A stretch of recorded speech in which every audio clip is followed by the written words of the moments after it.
Okay, welcome everybody to the 6 p.m. City Council meeting of January 3rd, 2023. Let the record reflect that all council members are present. Start with the Pledge of Allegiance. I'll defer to Vice Chair Lopez. Please rise if you're able and repeat after me.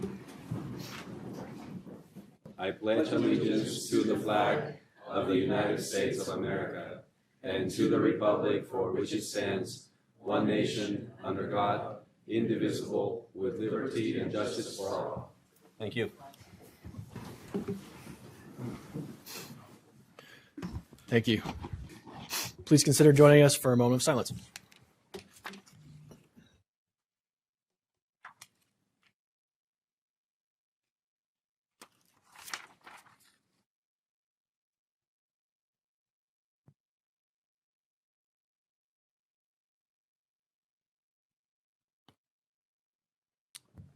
Thank you. Okay, are there any acknowledgements from council members this evening? Chair, if I could just do one quick acknowledgement. You know, we've not had this many snow days in the last, I don't know how many years. And I just want to acknowledge, and I see Jay over there, but man, your crew's out working really early. And I really appreciate it, even though it keeps, you know, heading up into my driveway every time they scoop it. But will you just relay that they're doing a great job? I know that that's a lot of work, and I know everyone's isn't getting done to the, you know, the degree everybody wants it. But I just really appreciate them out there and early in the morning too. So thanks. And it's called snow. We've had snow. Yeah. Okay, anything else? Since we're passing out accolades to Jay, we were on Christmas night, we came down to walk through the lights. And it was, I thought, oh, we'll just shoot in and shoot out and we'll be the only ones down there. But that was so not the case. So, and you start standing around taking pictures and talking to other people, and it's amazing how many people have started that, not started, but have that same tradition to go down and walk through lights on Christmas night. And from all over our city, and everyone I had the chance to talk to just raved about how beautiful our Christmas village is and always has been. And so I know it's a lot of work, and I know that it's a giant undertaking, but it really is appreciated, not just by our citizens, but by really everybody almost in the northern Utah. So thanks so much for all you and your crews do to provide that beautiful setting for us. You know, any other accolades for Jay? Ditto what those guys said. No. Okay. Next item is a request to be on the agenda. We'll invite up Lisa Stout to present on the annual comprehensive financial report and fiscal year 2021-2022 audit report. Thank you, Council Chair, Council members. It's a pleasure to be here to present you with the audited financial report. It has been uploaded to the city website. So if you go to ogdencity.com and under popular links, it's the budget link. It will take you to both the budget and financial reports. I'd like to thank administration, council, and especially the management services staff for the hours of work and effort that go into this report every year. We apply for and have received the GFOA Certificate of Excellence in Financial Reporting. And to achieve that, there's a lot of extra work that we do, including statistical reports, also for bond compliance. I'd like to especially call out Corley Jensen and the hours and hours and hours of work she's put into this. She's really been the pick and shovel person for this report the last couple of years. HBME is here, and we'll go over the audit report. Just a couple of quick highlights for you out of the financial report. Again, I would always recommend that you read the MD&A, the Management Discussion Analysis. It gives some good high-level information. The Governmental funds and enterprise funds both increased their fund balances this year. So the city is in a better financial position than it was a year ago. These are results ended 6/30, so we are almost out of date with this report. The city reduced its long-term debt by about $6 million. The city invested $42 million in capital improvements. A lot of that was in water, sewer, and storm infrastructure. And they invested $5.2 million in new vehicles this past year, and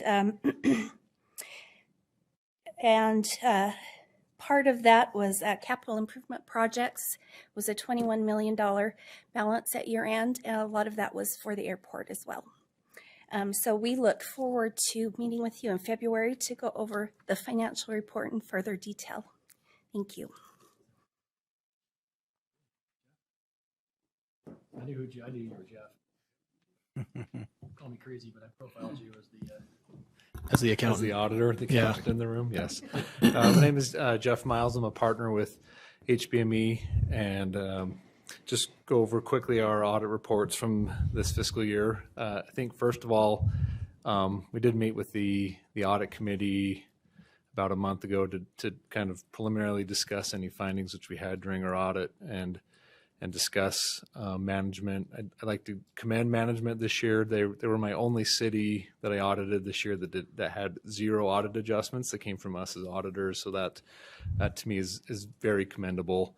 And overall, they did a great job of being prepared for us when we came on site and didn't really have any complications during the course of our audit. I don't know if everyone has a copy of the financial report handy or not, but on page 20 of that report is where you'll find our audit opinion. We did issue a clean opinion on the financial statements. I'll just share that with you briefly. It says, in our opinion, the accompanying financial statements present fairly in all material respects the respective financial position of the governmental activities, the business type activities, each major fund, and the aggregate remaining fund information of Ogden City Corporation as of June 30th, 2022, and the respective changes in financial position and, where applicable, cash flows thereof for the year ended in accordance with accounting principles generally accepted in the United States of America. So we do state that these financial statements are fairly presented. There was one significant change to the financial statements this year.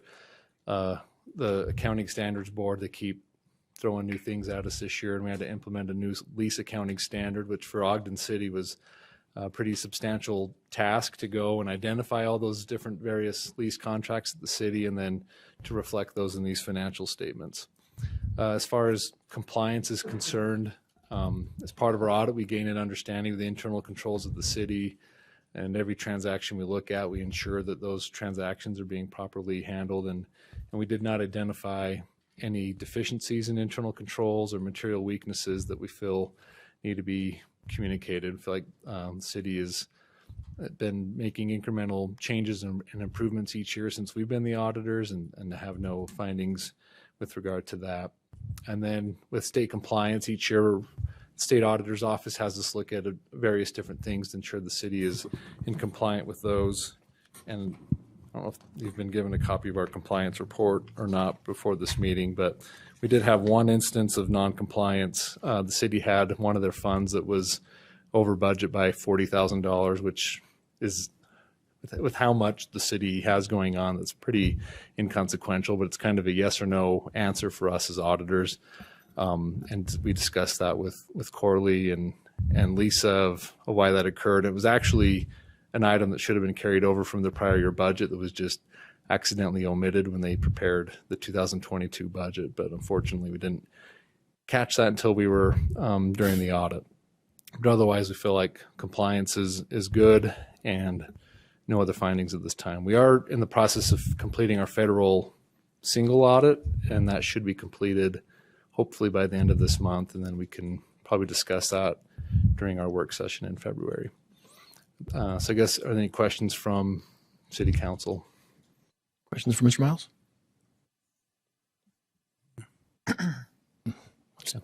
Are you sure you're an auditor? Because you're quite nice. Oh, I try and say I'm complex. I'm different than most auditors. Okay. I try and not make it a completely painful process. It's my only question. So. Yeah. Okay. Thanks, Jeff. All right. You're Really, welcome. no, appreciate your help. Hey, you're welcome. Okay. The action on this would be to accept or not accept for review. Motion to accept for review? Second. A motion by Councilmember Ritchie, second by Councilmember Blair to accept the report for review. This is a voice vote. All in favor, say aye. Aye. Any opposed? That is accepted. Thank you, Jeff. Have a great night. And since we're on the topic of accolades for Jay, accolades for Lisa and team, man, I know you guys get a lot of love in this building, but I just don't think there's enough love to go around for all that you do. So, no, thank you. You guys this is a well-run city. So, thank you. Okay, next topic is public hearing. First item is the fiscal year 2022-2023 mid-year fee amendments related to collections. That's fee, not feed. I don't know if the public agenda says feed. Okay, just mine.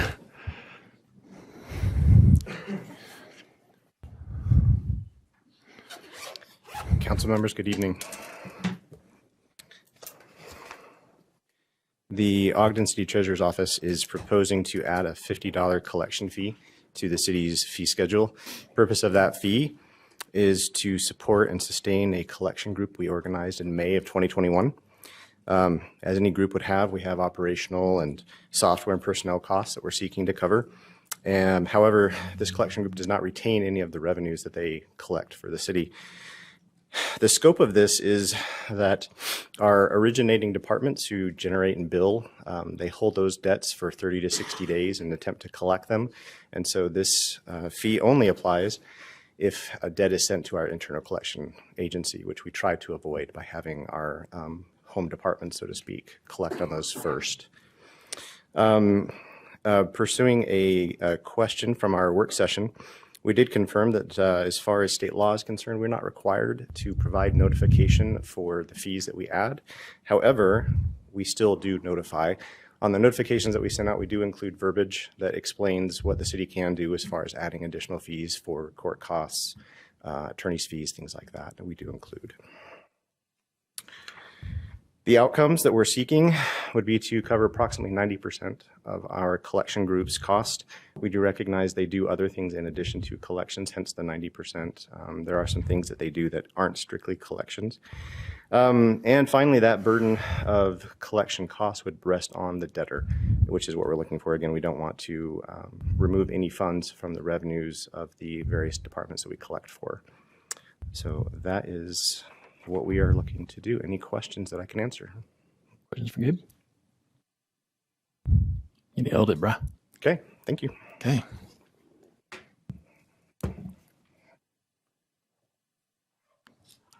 Okay, this is a public hearing, so if there are no questions from the council, we can open it up to public comment. If you care to address the council on the mid-year fee amendments related to collections, please state your name for the record and limit your comments to 3 minutes.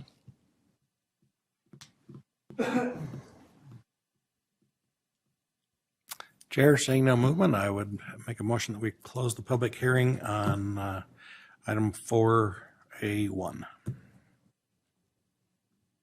Second? Excuse me. We have a motion by Councilmember Heyer, second by Councilmember Ritchie to close the public hearing. This is a voice vote. All in favor, say aye. Aye. Any opposed? Okay, public hearing is closed. Chair, I'd make a motion that we adopt ordinance 2023-12. Second. Motion by Councilmember Heyer, second by Councilmember Chaburka to adopt proposed ordinance 2023-12. This is a roll call vote. Councilmember Blair, Aye. Councilmember Chaburka, Aye. Councilmember Heyer, Aye. Councilmember Ritchie, Aye. Councilmember White, Aye. Vice Chair Lopez, Aye. Chair Nadolski. Aye, that passes. Thanks, Gabe. Did he already leave? You going? Yeah. Dang. Dude's efficient. Okay, next topic. I think we're bringing up Lisa for the recorder's office fees. Oh, Tracy, I was Sorry, Tracy, I wasn't trying to rip you off. I must have been misinformed. Lisa can do it. That'd be fine. Okay. That'd be great. Recorder's Office is looking to remove some fees and to add some fees to records requests, notary services, and cemetery document recordings. We would like to request a fee for software-generated reports. We have lots of records requests that come in specific to software programs the city uses. We don't necessarily use those reports for city business, so we're creating a report for people, and we would like to be able to recover some of those costs. These are mostly commercial requests. They're not individual citizen requests. Also for environmental site study requests, these are companies that charge a fee to their clients to do environmental assessment on property, and they get most of their records through government, through GRAMA. And so we would like to recover some of those costs. They can cover as many as 5 or 6 departments. One of their records requests can cover 5 or 6 departments. We would like to charge a $100 fee for that. In compliance with the Utah Notaries Public Reform Act, the signature fee has increased to $10. We'd like to add that to our fee schedule. However, we rarely charge for notary, and we don't ever charge if it's city business. We also are requesting eliminating the fee for cemetery recordings, for faxing, eliminating the fee to purchase a copy of the municipal code, for tapes or CDs, and for what was called preparation of a duplicate lien release. We are not able to find out what that was in the city, but the fees haven't been changed in the recorder's office for 20 years. So it's probably something that was pre-electronic records. So those are our requests this evening. If you have any questions, I can answer those. Questions for Tracy? Do you need to go type all that? Probably. Okay. Retyped. Okay, this also is a public hearing. If you wish to address the council on the recorder's office fees, state your name for the record and limit your comments to 3 minutes. Good evening, Angel Castillo, Ogden resident. Fully support Tracy's increasing the fees. I've dealt with her office a lot, and she does a great job, and with her staff as well. There's one thing I'd like to bring to your attention that was discussed during the work session when this was presented that should probably be codified. We want to make sure that companies who are making money off of pulling our reports and having our staff work really hard at this stuff should be charged. It's not fair. And someone in the council, I forget who it was, asked the question of, I think it was Councilmember Chaburka, what if a homeowner wanted this information? And Tracy's like, oh, well, we would certainly not charge that. Someday Tracy's going to retire. And I want to make sure that that process is codified so that it doesn't come back and hurt a homeowner when we're just trying to protect our staff and our city from incurring fees for companies making money off of that data. Thank you. Thank you. And I don't think Tracy's going to retire. I think we're good. Okay. Okay, anyone else care to address the council? Okay. Just for the recorder's fees item, yeah. Chair, seeing no more movement and no hands online, I would make a motion that we close the public hearing on this item for A2. Second. I have a motion by Councilmember Heyer, second by Councilmember Ritchie, because I know it came from him. Wasn't sure who. To close the public hearing. This is a voice vote. All in favor, say aye. Aye. Any opposed? Okay, it's closed. Chair, I'd make a motion that we adopt proposed ordinance 2023-2. Second.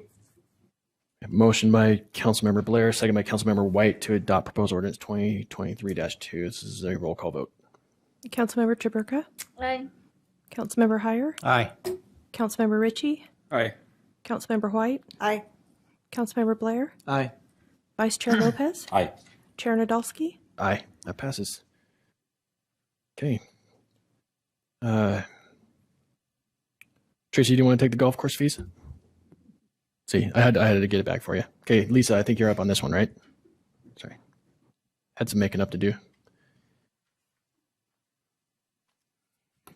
Thank you. I am filling in for Todd Brinkman. He wasn't able to be here this evening. The fees that are being proposed to be adjusted include approximately $1 increase for every 9 holes. They did a market study of some surrounding areas, Ogden, Logan, Smithfield, and Salt Lake City, and this increase still has Ogden City at the low end of the market. In addition to the fee increases of $1 per every 9 holes, there's also a proposal to increase some punch pass fees for both the Baker's Dozen Senior, the MOG Pass, the Junior Punch, and and the Junior Punch by $13, $20, $30, and $10. There's some additional proposals for season passes. The increases range from $50 to $600 increase. And again, compared to the market study, the city is still at the low end of the fees that are being proposed. Any questions regarding these fee increases? Questions for Lisa? I just wanted to point out that the report did say that new carts next year, they got all the, they've been putting some money into the Yes. course. That is value added for a golfer. So, it's not just money thrown at people. Correct. And they did get the sprinkling system done in El Monte. El Monte's, it's all done now. Okay, thanks, Lisa. Thank you. Okay, this is a public hearing, so if anybody cares to address the council on the golf course fees, this is your opportunity. Seeing no golfers, I'll entertain action. Chair, I'll make a motion that we close the public hearing on this item 4A3. Second. Motion by Councilmember Heyer, second by Councilmember Chaburka to close the public hearing. This is a voice vote. All in favor, say aye. Aye. Any opposed? Public hearing is closed. Chair, I'd make a motion also that we adopt ordinance 2023-3. Second.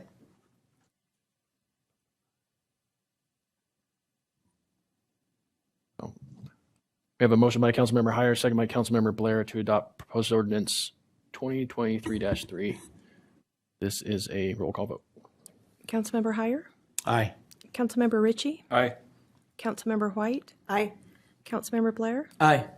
Councilmember Chaburka, Aye. Vice Chair Lopez, Aye. Chair Nadolski. Aye, that passes. Okay, let's bring up Chief of Police Eric Young for the alarm ordinance.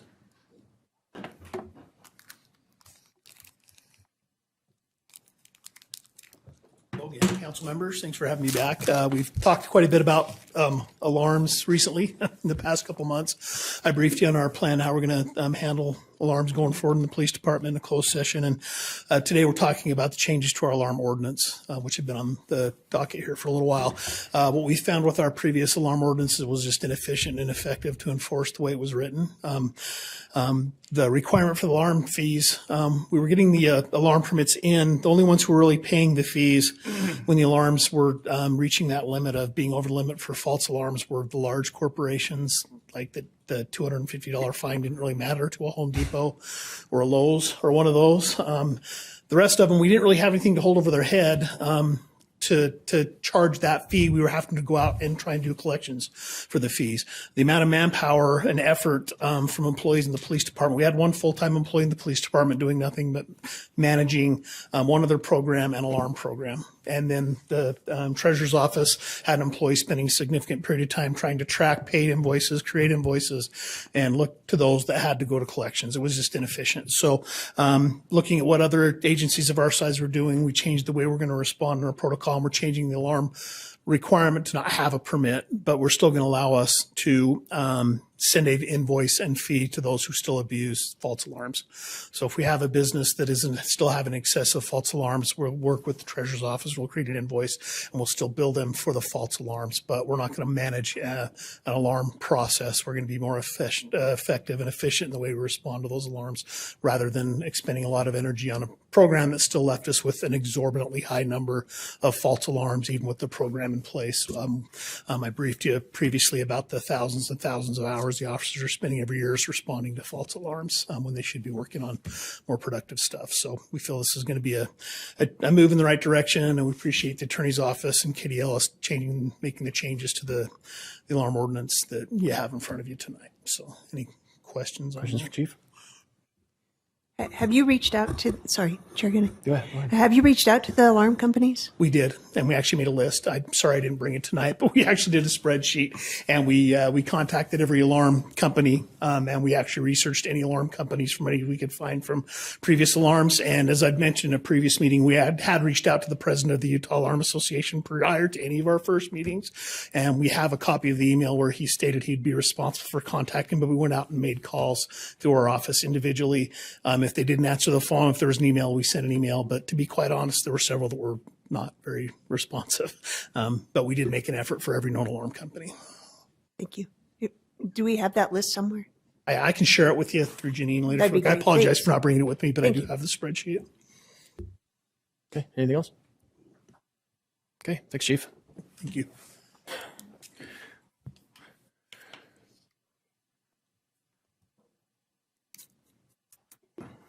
Okay, this also is a public hearing. If you care to address the council on the alarm ordinance, state your name for the record and limit your comments to 3 minutes. On the alarm ordinance specifically. Just for the alarm ordinance. Okay. This is for alarms? Yes. Yeah. Oh, I was going to alarm you. Oh, don't worry. We were plenty alarmed. I'm ready. Okay. Got one online. Do we? Oh, thank you. Is that Al Jones?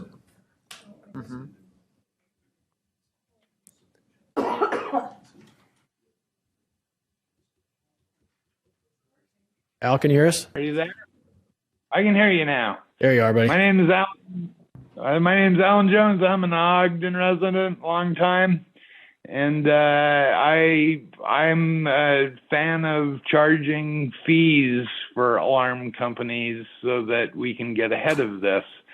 I mean, false alarms are kind of an annoyance and everything, and I think to help pay for it, it would be a good idea for us to just charge a nominal fee for alarm companies so that it's not such a burden financially to us. That's it for me. Thank you. Thanks, Al. Don't remember what I called you last time, but it wasn't Al. Thanks. Okay. Anyone else in the public? Okay. See no movement. Chair, I'd make a motion that we close the public hearing on this item 4B. Second. Motion by Councilmember Hyer, second by Councilmember Ritchie to close the public hearing. This is a voice vote. All in favor, say aye. Aye. Any opposed? Hearing's closed. Chair, I'd make the motion that we adopt ordinance 2023-4. Second? Motion by Councilmember Hyer, second by Councilmember White to adopt proposed ordinance 2023-4. This is a roll call vote. Councilmember Ritchie? Aye. Councilmember White? Aye. Councilmember Blair? Aye. Councilmember Chaburka? Aye. Councilmember Hyer? Aye. Vice Chair Lopez? Aye. Chair Nadolski? Aye. That passes. Thank you, Chief. Okay, reports from administration. We'll bring up Jared Johnson for the shopping cart ordinance.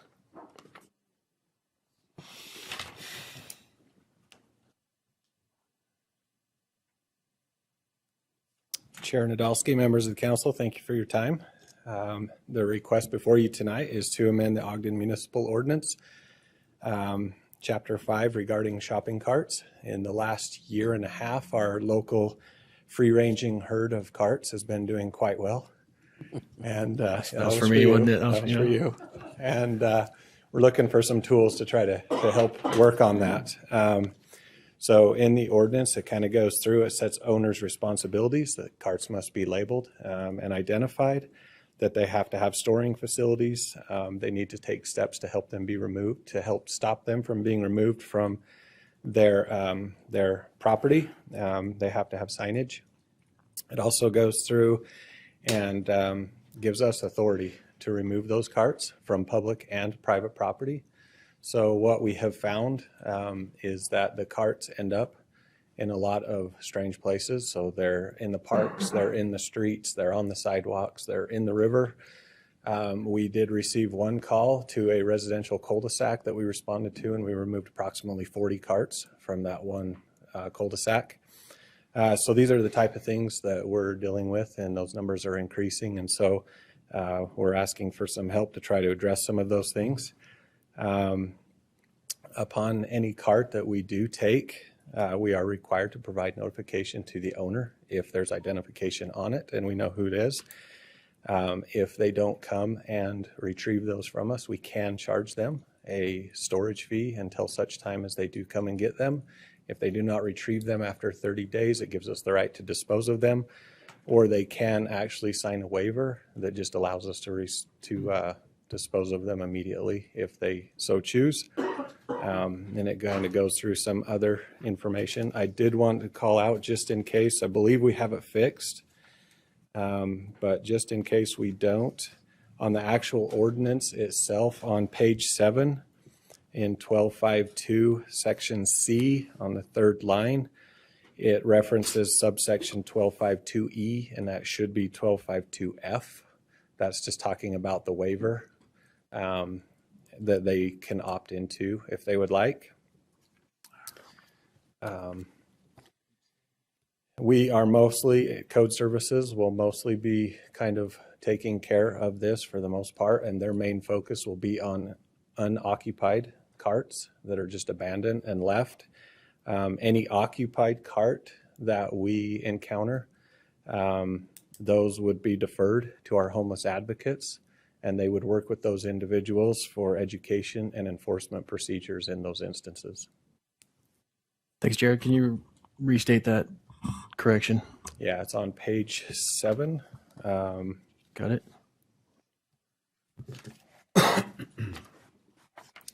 So page 7 under 1252C, on that third line, you see where it references subsection 1252E. Yeah. That should be 1252F. Okay, got it.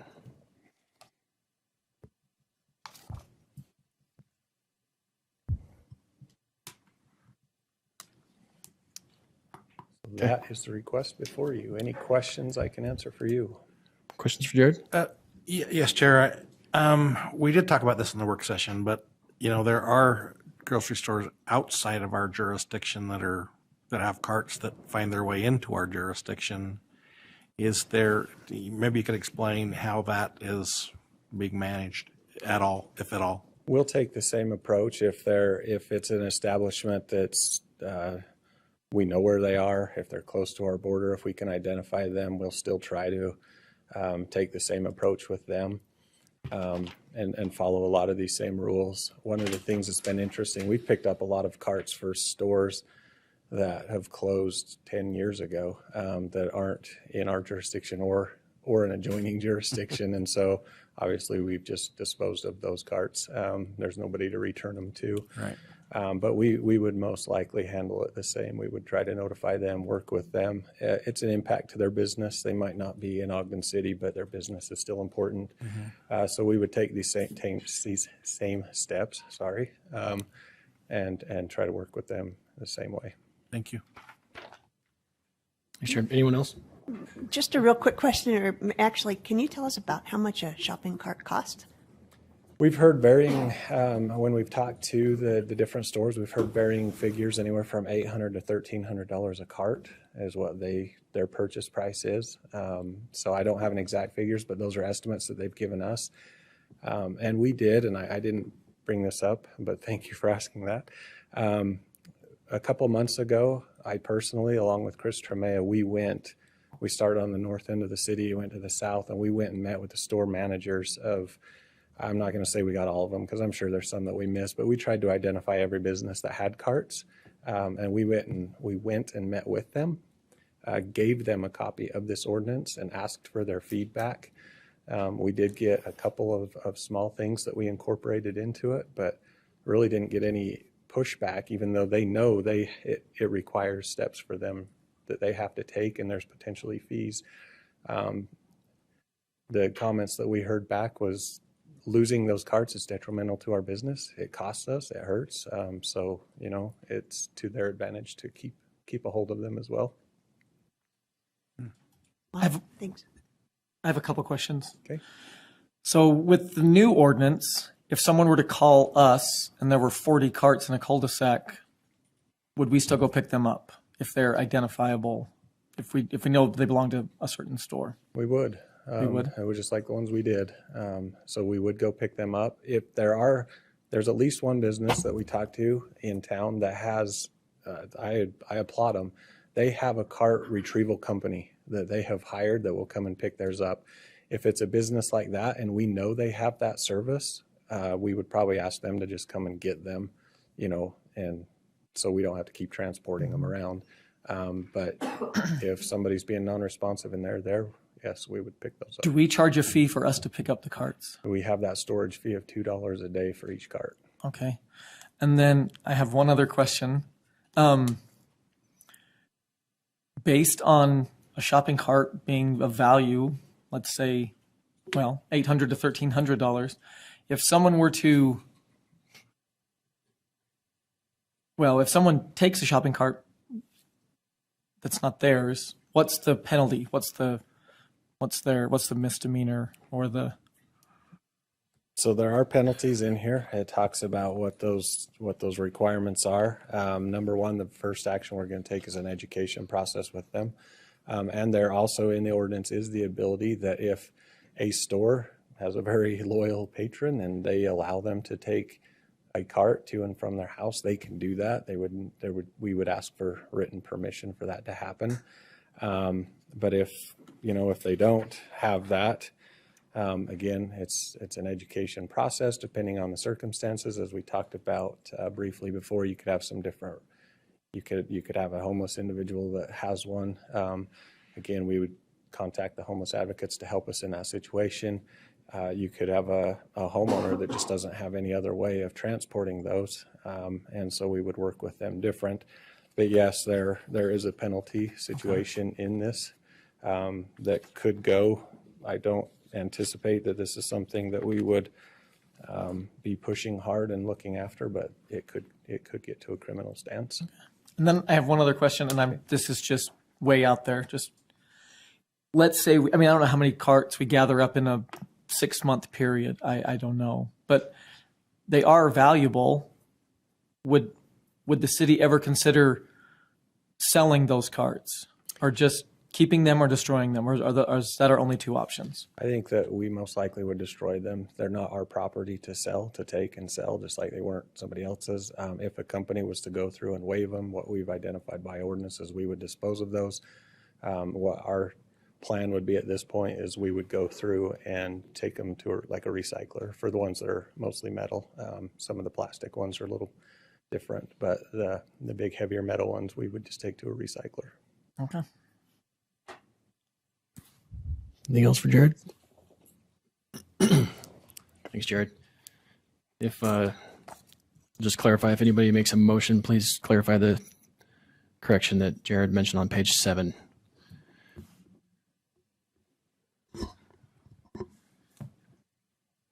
Are you ready for a motion then? I am. If there's no more questions, we're ready for action. Chair, I would make a motion then that we adopt the amended ordinance 2023-5 with the correction to the section that was listed. Section 12-5-2 F. Changing it from E to F. E to F. Yep. Thank you. You good with that? That work? Okay, that's my motion. Second. Motion by Councilmember Heyer, second by Councilmember Ritchie to adopt revised and proposed ordinance 2023-5 as presented by Jared Johnson. This is a roll call vote. Councilmember White? Aye. Councilmember Blair? Aye. Councilmember Traberka? No. Councilmember Heyer? Aye. Councilmember Ritchie? Aye. Vice Chair Lopez? Aye. Chair Nadolski? Aye. That passes. Councilmember Chaburka, if you Oh, if yeah. you I wish. mean, I think I kind of voiced my concerns with this ordinance in the work session. I mean, I know that our team has the best intentions, and I do appreciate placing the ownership or the responsibility on the companies that own the carts for keeping them. But I just would hate for, in some, individual case, in some way, someone to be kind of, held accountable for having a cart. In ways that I wouldn't like to see. Okay. Thank you. All right, next item on our agenda is new business. We'll be electing a new council chair and vice chair for the remainder of the calendar year. Just so the public's aware, in our rules and norms, we outline how we select leadership, starting with a chair opening nominations for the positions. Then we'll give the candidate an opportunity to comment in the orders of the nominations received, and then we'll take action on those nominations in the order in which they were received. So I will open nominations for the position of council chair. I don't know, but please do. Feel free to step outside and turn it off if you need to, ma'am. Thanks. Chair, I would like to at this point nominate Councilmember Chaburka for the position of chair.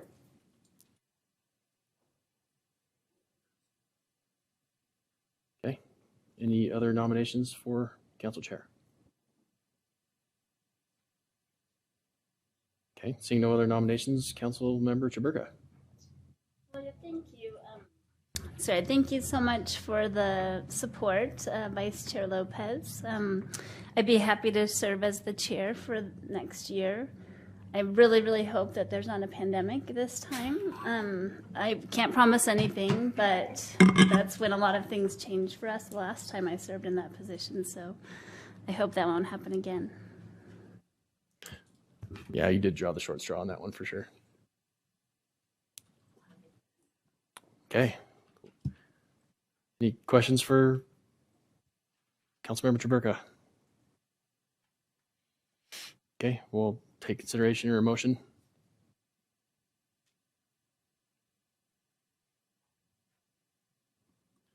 Motion to elect Councilmember Chaburka as the chair. Well, there was already a motion. Did we need a second? That was for the nomination. Now Oh, we need now it's motion official. for approval. Gotcha. Yep. Yeah. Second. Thanks.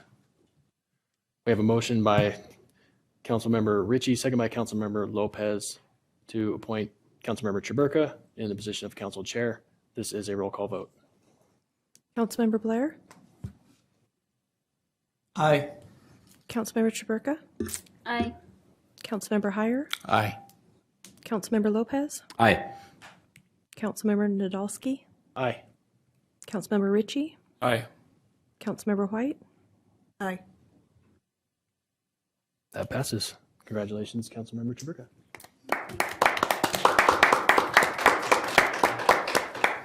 Okay. Moving on to election of council vice chair. I will open for nominations for vice chair. Chair, I would nominate Councilmember Ritchie for vice chair. Second. Oh, I guess. Sorry. It's all right. Super anxious. Old habits. Yeah, old habits. What's going to happen? Yeah. Okay, any other nominations for the position of vice chair? Okay, Councilmember Ritchie, speech. I thank you. I appreciate the nomination. I would certainly be willing to serve alongside Councilmember Chaburka. Appreciate the discussion and the consideration. Not much of a politician if you're not going to talk much.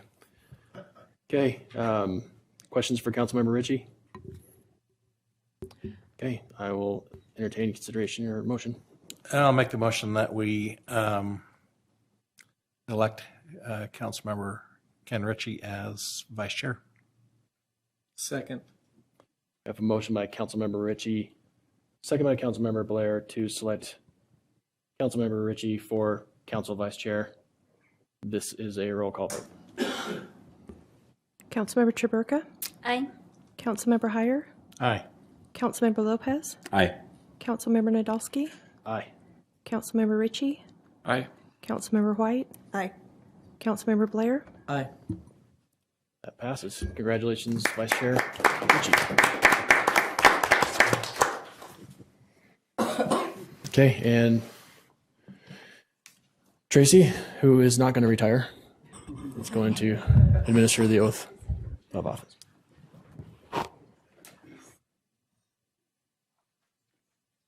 We try to get them as close as possible. You fill that out. This is chair. Oh. I'm not signing that one. Good job reading what you signed. Yeah, I'm glad you did. Just sign it, right?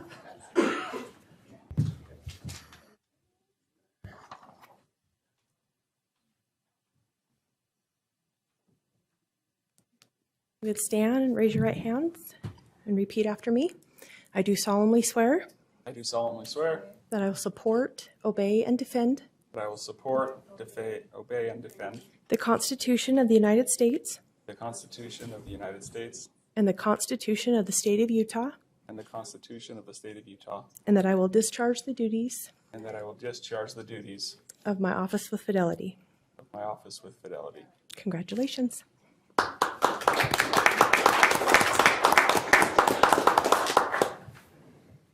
Congratulations, you two. Now you have to go home and tell your spouses what you've done. Oh, yeah. Yeah. May I make a quick comment? Yes, you may. Please do. I just wanted to thank the leadership for 2022, Chair Nadolski and Vice Chair Lopez, so much for your service. Since I have done the job before, I do know how much effort and time it takes away, and I appreciate your service very much. Thanks for that, Angela. Thank you. I would echo that also. Thanks.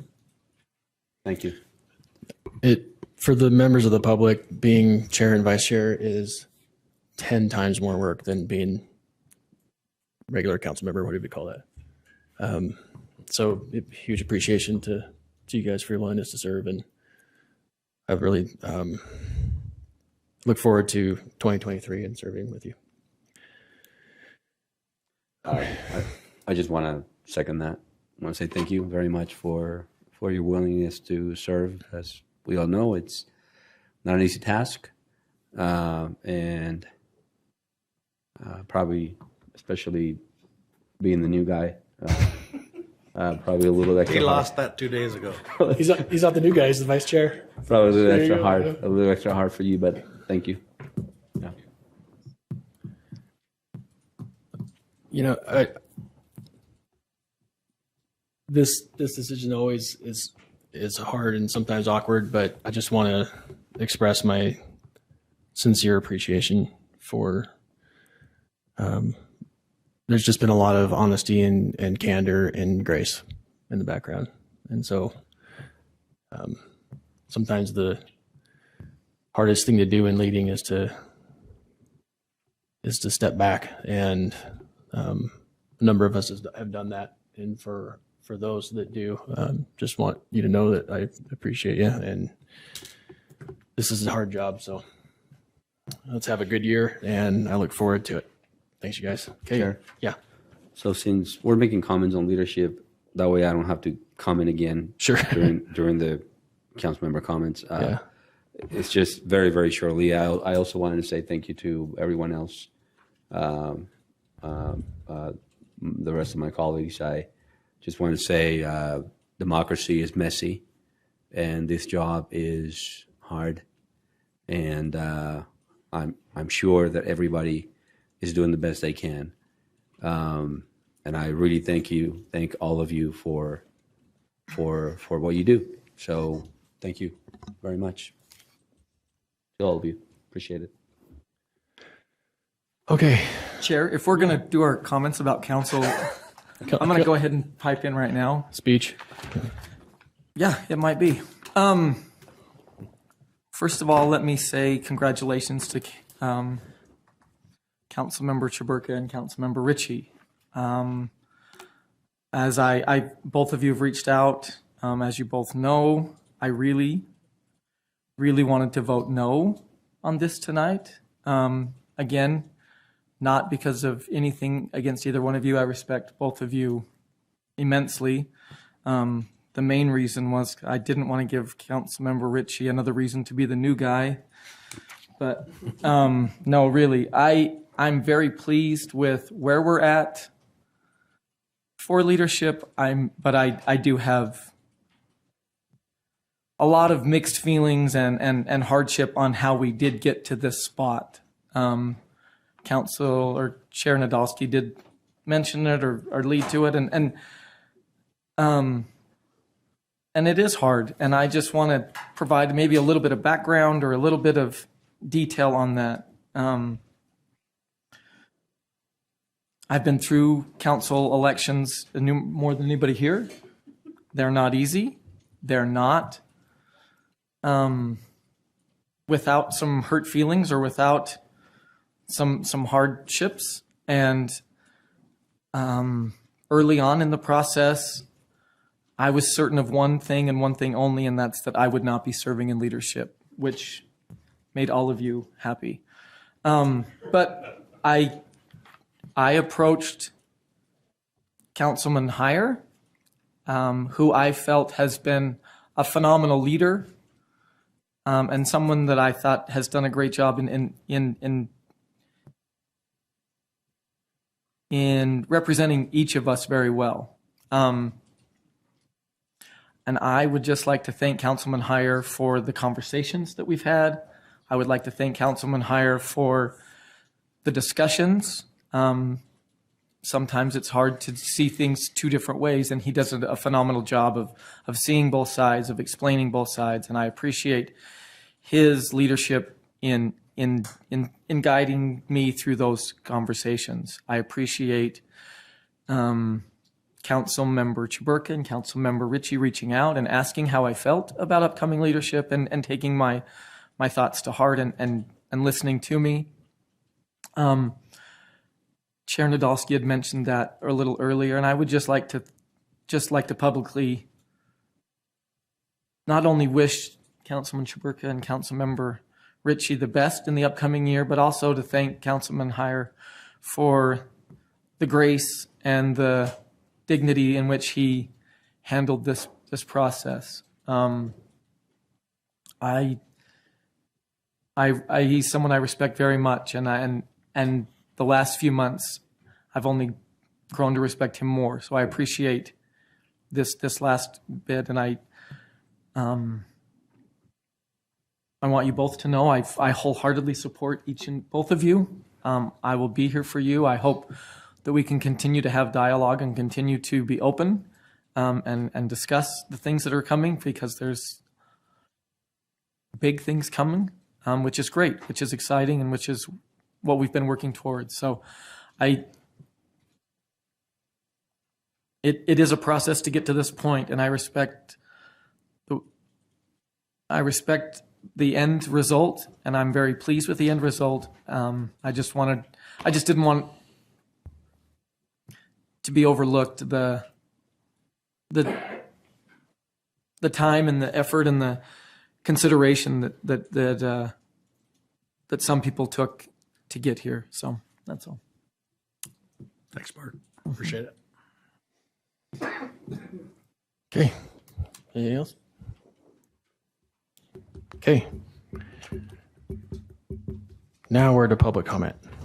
So if you care to address the council on any item, please state your name for the record and limit your comments to 3 minutes.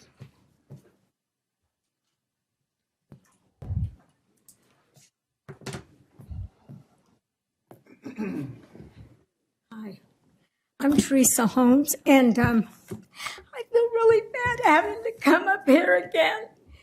You know, I love the museums, and the idea that you guys just think that we can just erase something, you know.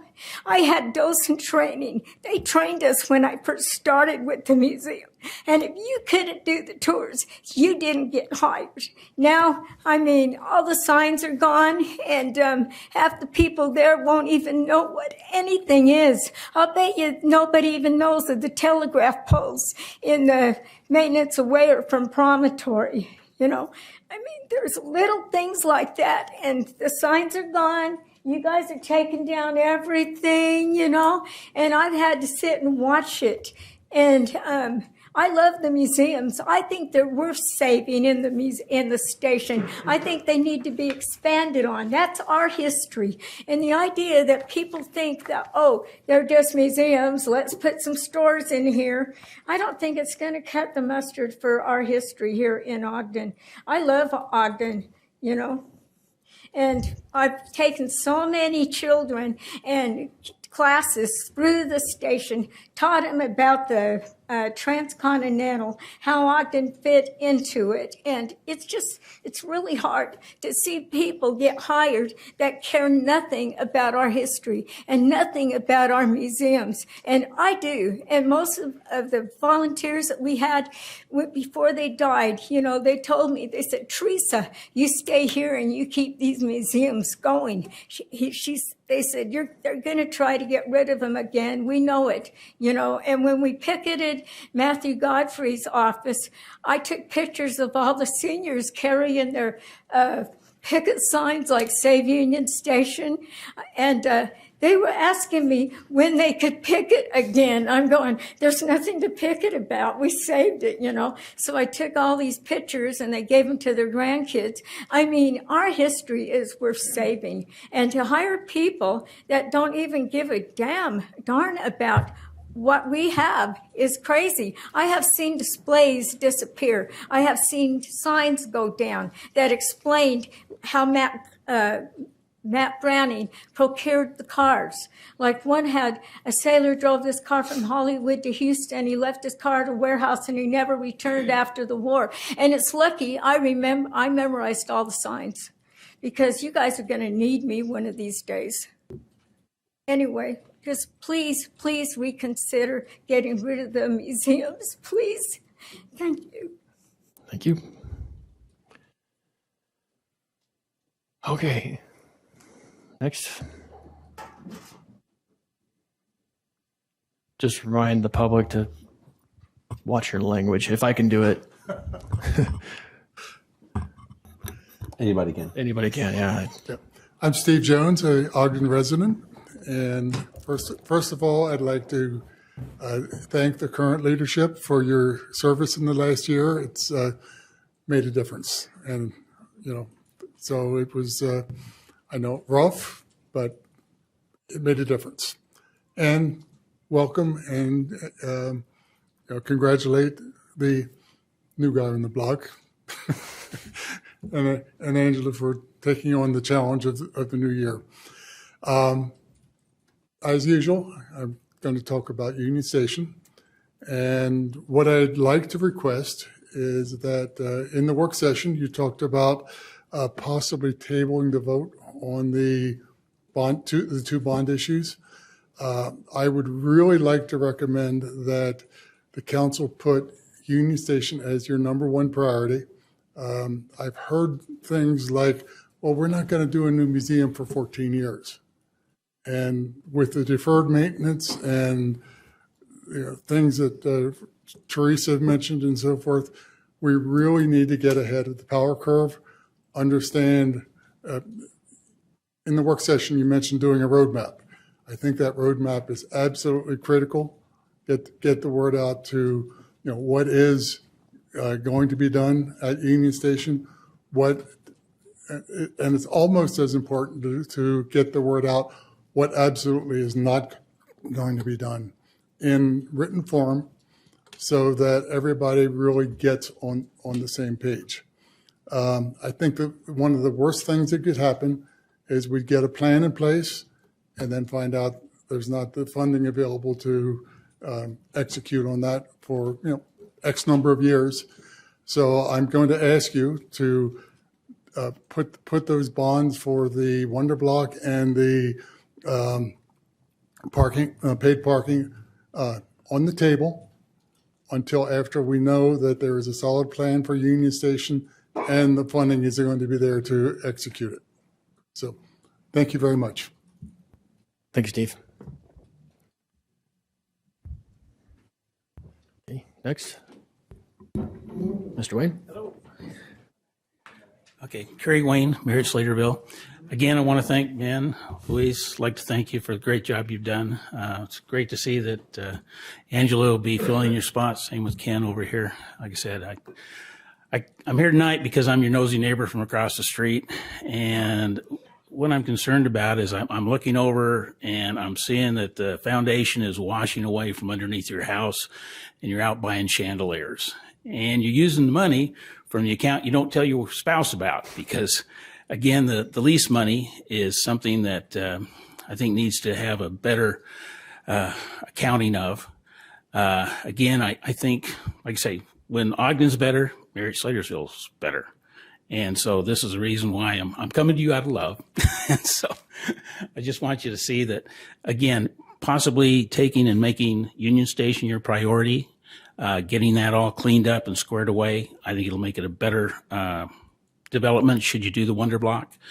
Again, it's something, again, I'm looking across and I'm seeing the priorities, and I think you can do better. And I hope you will. And so, again, thank you again for your service. I appreciate everything you guys do. I'm not an angry guy. I'm okay, in spite of what people say. So, again, thank you so much and appreciate it. Thanks, Bye. Gary. Thank you. Hi, Heath Sato, Ogden resident. Welcome in person. Some of you may recognize me. Sincere thanks to you two for your service, and I look forward to you two coming in and doing a great job as well. In regards to our priorities, I wanted to speak to this, I believe Councilmember Ritchie referred to it as a generational project at the Wonder Block. And I just feel like we need more time to look at this and look at the numbers and look at what we're actually agreeing to. I pulled up the standard number of parking spaces for like residential units that'll have to be reserved for the residents there, how many are needed for per square foot of office space and that sort of thing. And I have all the numbers here, but if anybody's interested, but I'm looking at a deficit of about 300 spaces during the day, particularly if the courts take on another 100 spaces, which they have the option to do in addition to the first 100 they get in perpetuity. So I want to make sure when we describe this parking deck as helping to ease parking downtown, that we're looking at the fact that this parking is not even enough for this development by the normal standards. And I'm not even including the 85% figure where they say it's saturated. That's at 100%. So I just want to make sure we have it really laid out what we're paying for. If we're going to pay for these parking decks and it's going to make things harder on the businesses that have already invested in downtown for a long time and really want to keep going, that they're going to have even less parking for their clients. And that's, you guys are our representatives. I just want you guys to really, I know there's a lot of you guys going, we don't fully understand, and I know you won't always, fully understand everything about this project, but I think there's a lot more we need to talk about and a lot more we need to understand about what we're giving out for something that's going to be there for a long, long time. I don't want us to end up looking at, like we look at the junction and go, it's a big chunk of our downtown and it could have been better. And I have that same concern, and we're putting a lot into this. So thanks. Thanks, Heath. Thank you.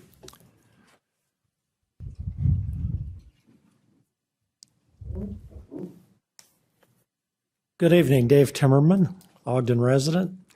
I'm here in person because I can't ever get a computer to work when common problem, I'm sure.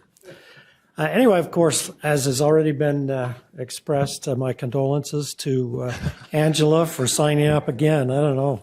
Some people like the fight, I guess.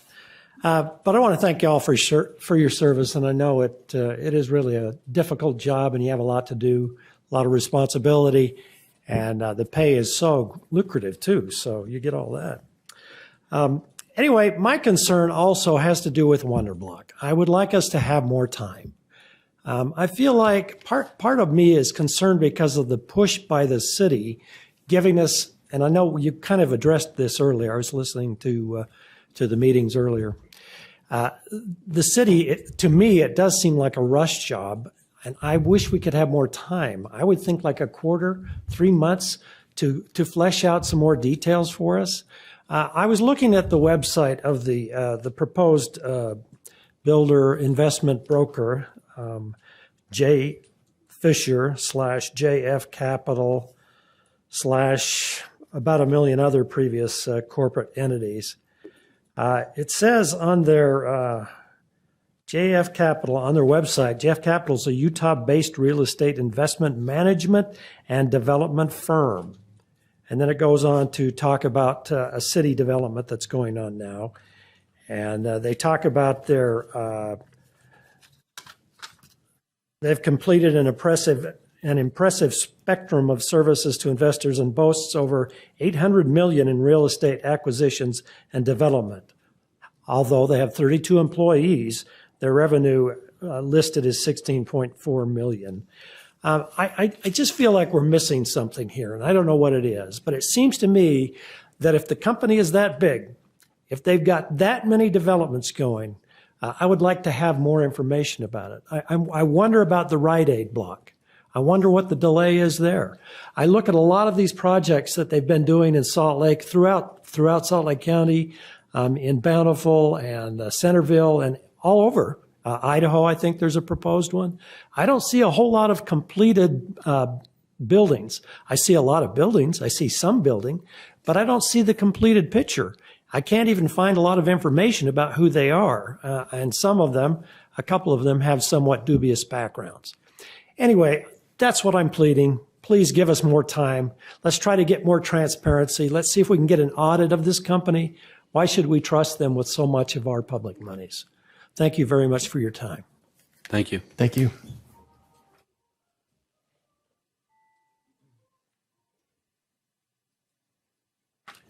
Good evening. Vince Proctor. I'm an Ogden resident. I want to thank you very much for listening.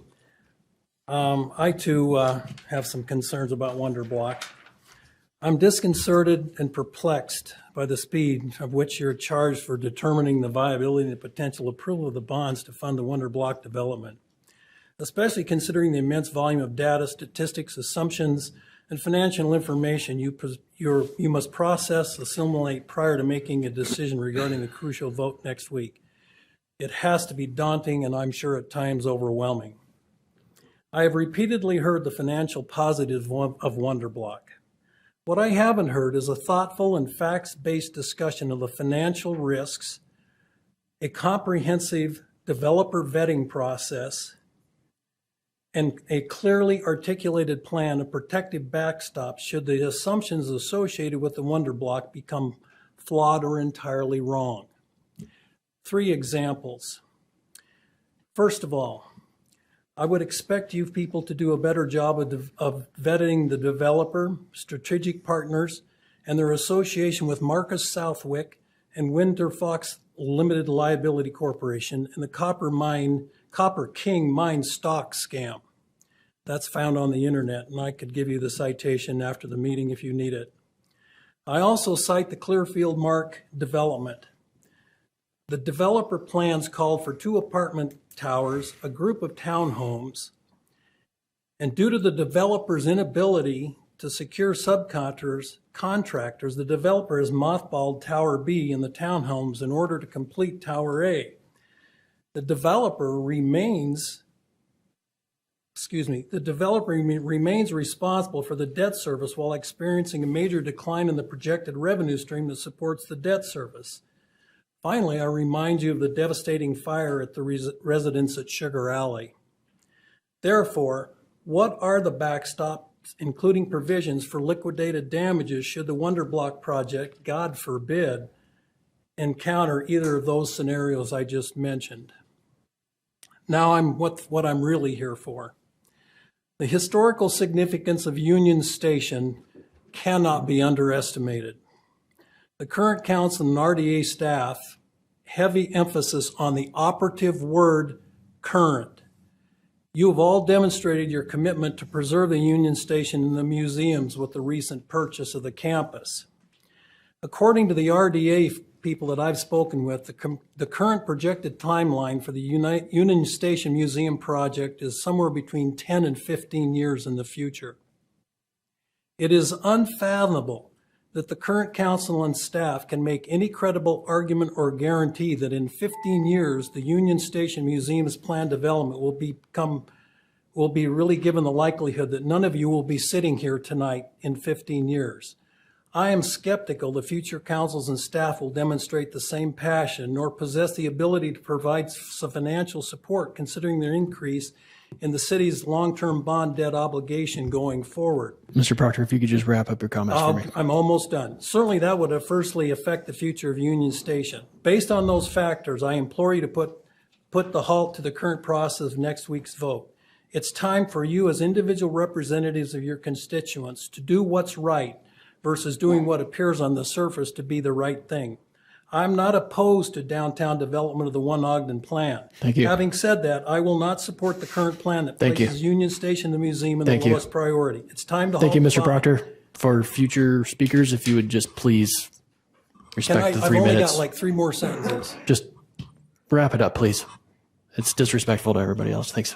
Okay, I'm looking for protective backstops and for all future development, including Union Station museums, and place it near the top of the financial priority list. That's Thank you. doing the right thing. Thank you. Okay, next up.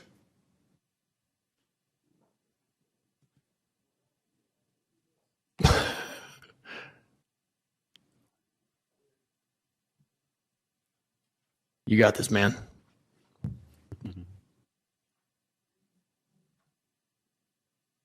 Welcome. Tell them your name.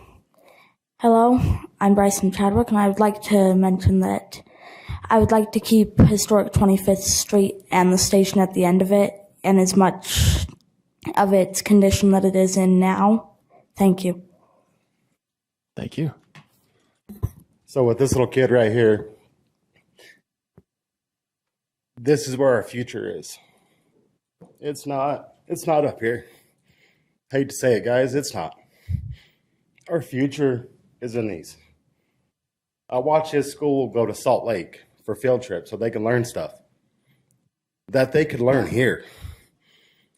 The Union Station, the Daughters of the Pioneers, we got a history bigger than Salt Lake, by far. You know, everything went through Ogden before it went through Salt Lake.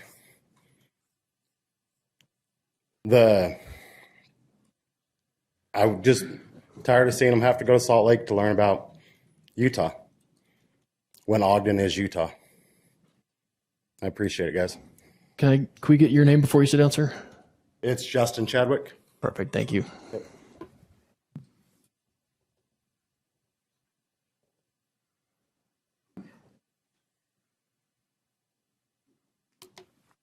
I'll take one more swing at this tonight. I'm sorry to hear that you're leaving actually so quickly, because as you know, you've got a meeting, I think, that you're trying to schedule with Mrs. Sapage. Yep, I'll still be there. I'll still be Address there. some questions, and we're hoping that maybe you can, if he's leaving, maybe you'll get involved in that. I'd like to also thank Mr. Ritchie. You took the time to come to our social a couple of weeks ago, and I can't tell you how much we really appreciated that. So, oh, by the way, I'm supposed to tell you my name first, huh? Bill Dodge. I was born and raised at Ogden, but I live just across the border now in West Haven. I'm also really concerned about Union Station and about the plans here. There's so much we don't know of what's going on with this. And there's a lot that we do know, we've seen has been happening to the museums. And we need to do something to try and reverse that. Frankly, if I can use that word again, the museums have been going to hell, and it's apparent. I don't know if all of you know this, but there's the 100th anniversary of that station's coming up in less than 23 months. Do we want to celebrate that 100th anniversary with those museums looking the way they are now? Or do we want to do something to put them back the way they were? I think that's all I've got. Thanks. Thank you.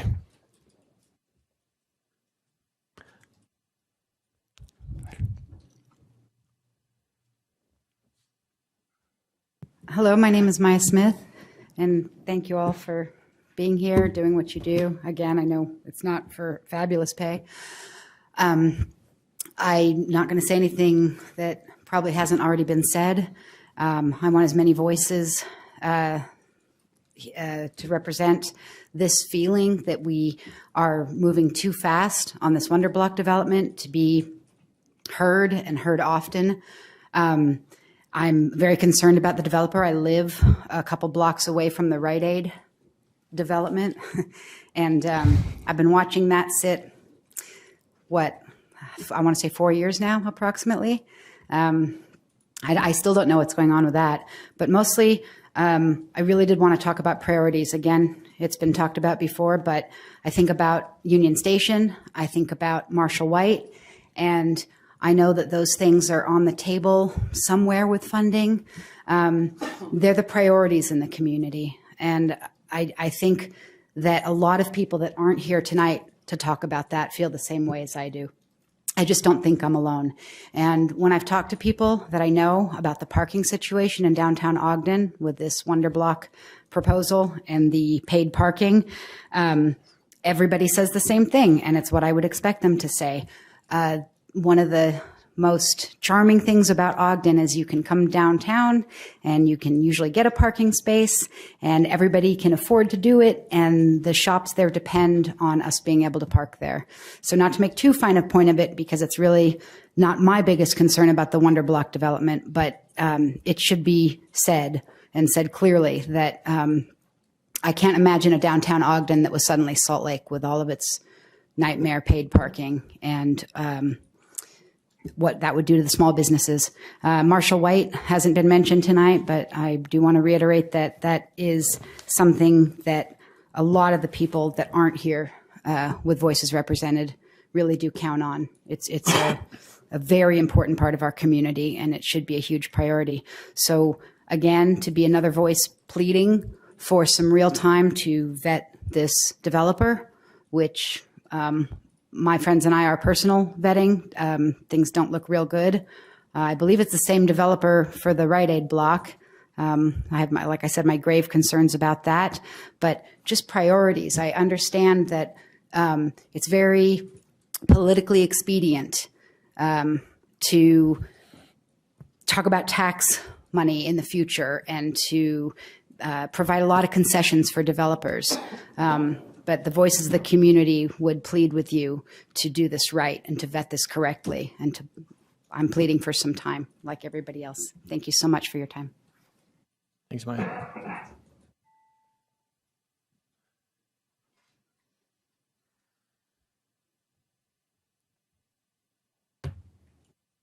Hi, Welcome I'm back. Teresa Bramwell. Yes, welcome back. I would like to thank the leadership for your service. You've been great, and welcome. I'm sure I'll see you a lot in the next year, and I hope we can get some things done. But thank you for all your help and your work. My concern today is about crime. My property was burglarized 3 times on 25th and Monroe the week before Christmas. December 17th, the 22nd, and the 24th. So on Christmas Eve at 6:00 p.m., I had to come replace windows of my store because a homeless person or homeless people broke the storefront windows of my business and stole some things. So basically, I wanted to bring up that there is a police station right next to my property. It's about maybe 70 steps away. It's called Ogden City Police Department Substation. It's right on the corner of 25th and Monroe. I've been over there multiple times. There's never any police there. There's absolutely no police presence on 25th and Monroe ever. We have a station. Why are there not police there? We need probably double the amount of police in Ogden City. The criminals obviously are not afraid of police at all. The crime is rampant. I've been the victim of crime hundreds and hundreds and hundreds and hundreds of times.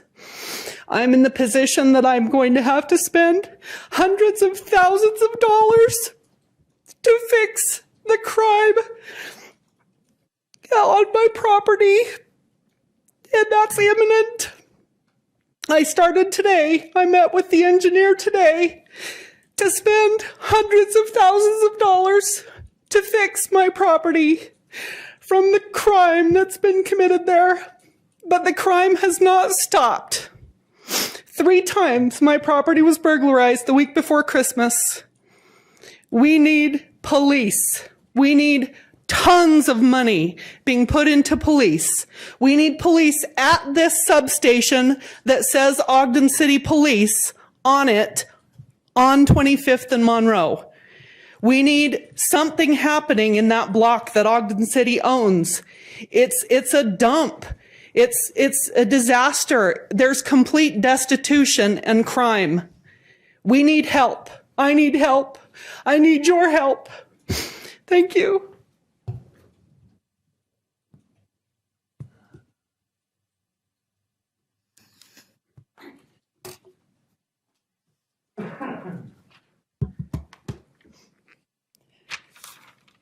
Angel Castillo, Ogden resident.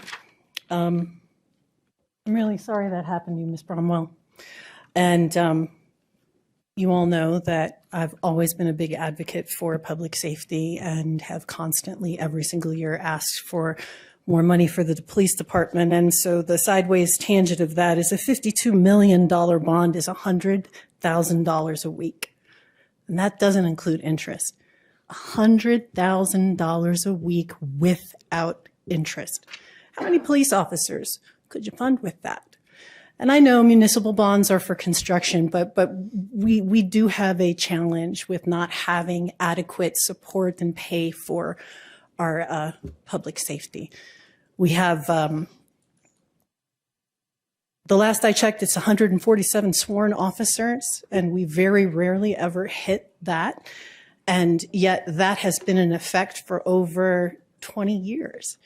We've had a population growth, we've had an increase of inflation, and that number has stayed static. And I hate to say that that's probably part of it. Welcome and good luck to the to the new people in leadership, because it's a hard job. And I really respect that you're standing up and taking that commitment on, because being a council person is a really hard job that doesn't pay very well, and it's thankless. And so thank you for your service. And thank you, Chair-elect Chaburka, for the idea in the work session to do a proclamation about Union Station. I think that will be helpful, even though it can't be exactly what's needed, but there's a communication challenge. I echo everybody else's sentiments in that I believe that you should table this, particularly because there's a lot in play that isn't answered, and that's a lot of money to put us in the hole on.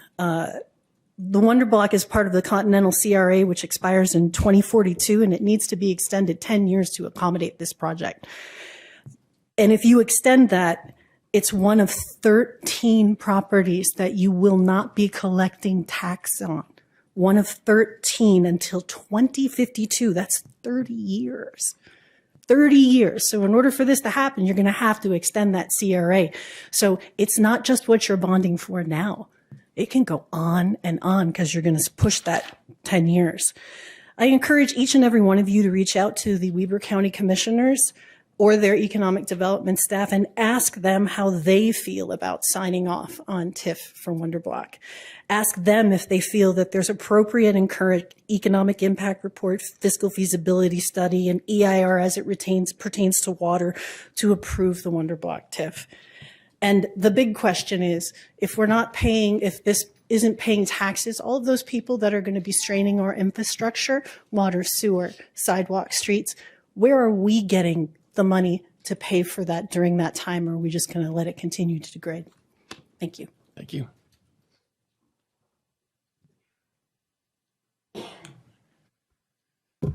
Good evening, Council and Administration. Stephen Van Wagner here. I wanted to come up tonight and, I've been beating my drum for park space and kids and community, but wanted to stand up here tonight and say thanks to all of you guys. Councilwoman Chaburka, you took a bunch of time during Thanksgiving weekend to meet with us via web meetings, and I appreciate that. Marcia, Councilman White, you also took the time, and we spent about 2 hours on the phone talking about kids and the impact of parks in the community. Councilman Blair, we've set you up with the left cross. You just got to finish it, buddy. One hit wonder. Councilman Lopez, I came here on October 4th for the first time. I didn't know you. You listened. You listened to all of us, but you heard me. You heard me as a citizen. You took the time to meet afterwards. You took the time to follow up. You got Councilman Nadolski to get involved. And without you, Councilman Nadolski, that resolution that you all passed back in December wouldn't have occurred, okay? Councilman Heyer, we've had our conversations. We're not going to agree on a lot of things, but we're going to respect each other. And I appreciate you taking the time to listen to me and hear me out about these kids and the importance of this space. And Ken, after the last meeting, I would have spoke, but you guys didn't have a public meeting at that time. I would have said thank you to you at that time, just like I did the next day when I called you. Your leadership, speaking out, your transparency, everything that you talked about during that session, and I talked with you on the phone about, I think that you're well suited as the young guy, but as a qualified leader to be part of our leadership for 2023. So thank you to all of you for all you do for our community and listening to us, but not just listening to us, hearing us. I appreciate all of you. Thank you. Thank you. Thanks, Steve. Thanks for helping all those kids. Thanks for helping all the kids. Coach. Okay, anyone else? My name's Laura Lewis, longtime Ogden resident. I've sat and listened to what everybody's had to say. They said exactly what I wanted to say, and there's some reoccurring themes here. And I hope you guys are hearing that, because we are concerned about what's going on, the priorities, and who is the priority? Who is it? The citizens of Ogden? Is it the developers? What is this project about? I think we all want more details, and like I said, everybody said it, so I'm not going to waste your time. Everybody wants to go home, but please listen to us. Thank you. Thank you.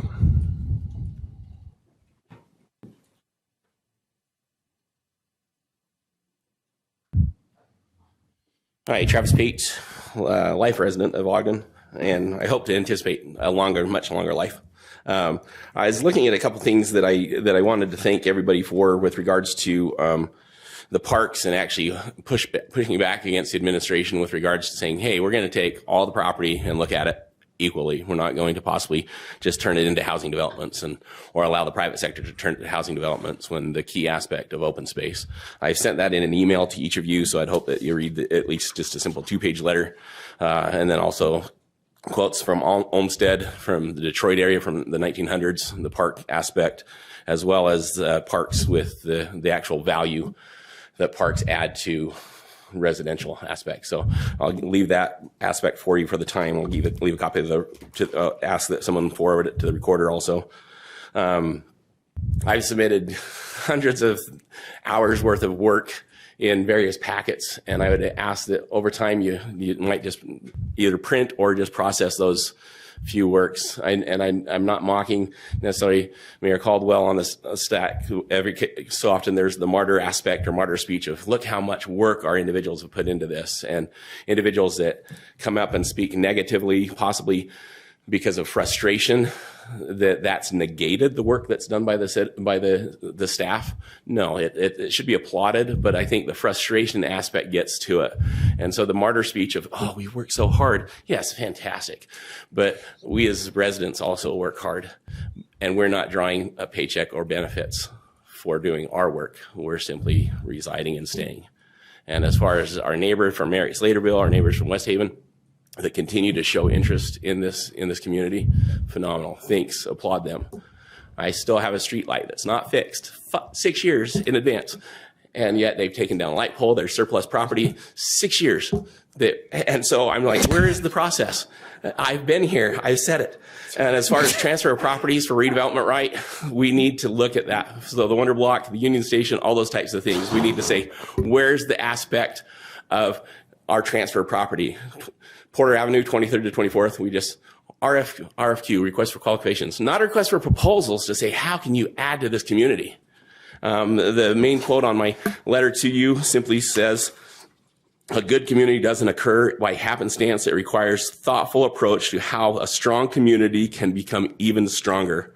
It also requires a continued commitment to fostering ideas, shaping those ideas into tangible results, and always being open to updating those ideas and results as time goes by. That's from Envision Utah. So the fact that this little contract for next week the members can be added with notice to the RDA, but not approval, and yet members can vote other members off. It's called hostile takeover. So how does this company not do that? So let's look at the Truth in Lending Act and do that for this project. Thank you. Thanks. Did you F-bomb? What? Did you F-bomb? No. I said it still haven't been fixed for over 6 years. No, we heard an F-bomb, so. Oh, no. Okay, I said, I have a light that has not been fixed for over... Hey. Did anybody... Yeah. You're good, man. You're good. You're good. No, Yeah. a light that has not been fixed for over 6 years. So. Dude, I was like torn. I'm sorry that I was laughing. I thought you F-bombed. Oh, yeah, So- no. I would like to be appreciative of not, but no. You're like... Good. I'm like, I've known you for a long time, and I'm like... Yeah, the perf membrane that we insulate. I know. Make sure all those things. Yep. It's just impervious. Thanks, brother. Whew. Yeah. You heard it. You guys heard it too, right? I was debating if I heard it. I'm like, did I hear it? Okay, I'm glad I didn't. Glad I didn't shut you down. Yeah. Brandon's gonna do a highlight reel. Okay. All right, no F-bombs, just for the record. Thanks for not F-bombing. Okay. I've never been caught off guard by an F-bomb in my life, but okay. Anyone else? Yeah. Anyone else? Right?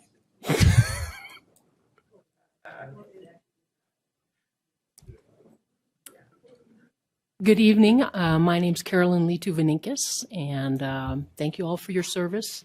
I can't imagine not actually being in a council person's position, how difficult it can be, but I've done a variety of different things that when all the pieces come together, the work is worth it, right? And I'm hoping that what you're doing, that you will see that as well.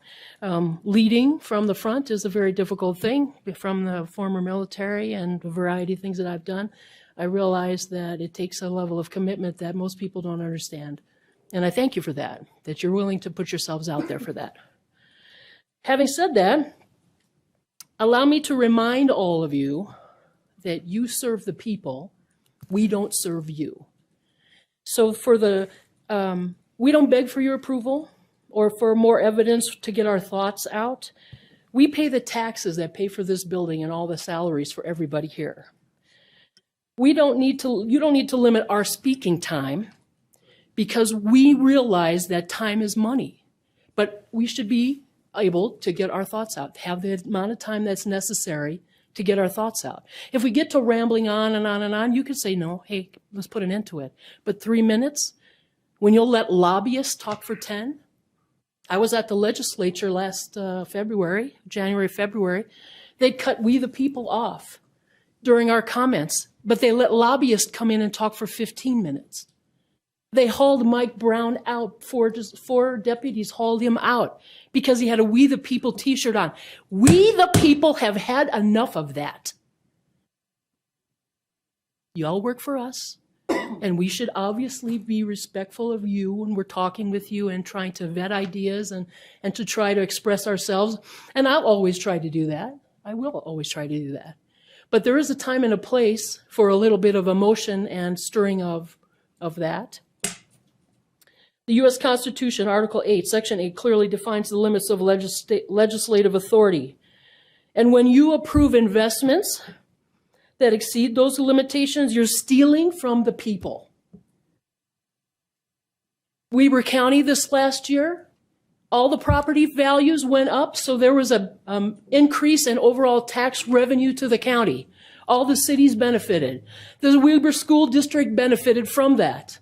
What did Weber School District do? They went ahead and added on another tax increase. There was over 100 of us at that Weber School District meeting when they had that, in protest of that meeting, of that increase. You have people that are living on the bubble right now of being able to live in their home or pay their taxes. That increase is enough to push them out of their home. You think you're going to do something for Weber School District, that they're going to do something to make lives better for the children with additional tax revenue? Well, how is it going to be when their family lives in their auto? How's that going to work out for them? Thank you. It's time our local governments start asking the question, is the bill we're considering constitutional? Before any further consideration, we need a constitutional forum for every bill that you guys are considering to make sure that it lines up with constitutional provision. Thank you. Okay, thank you.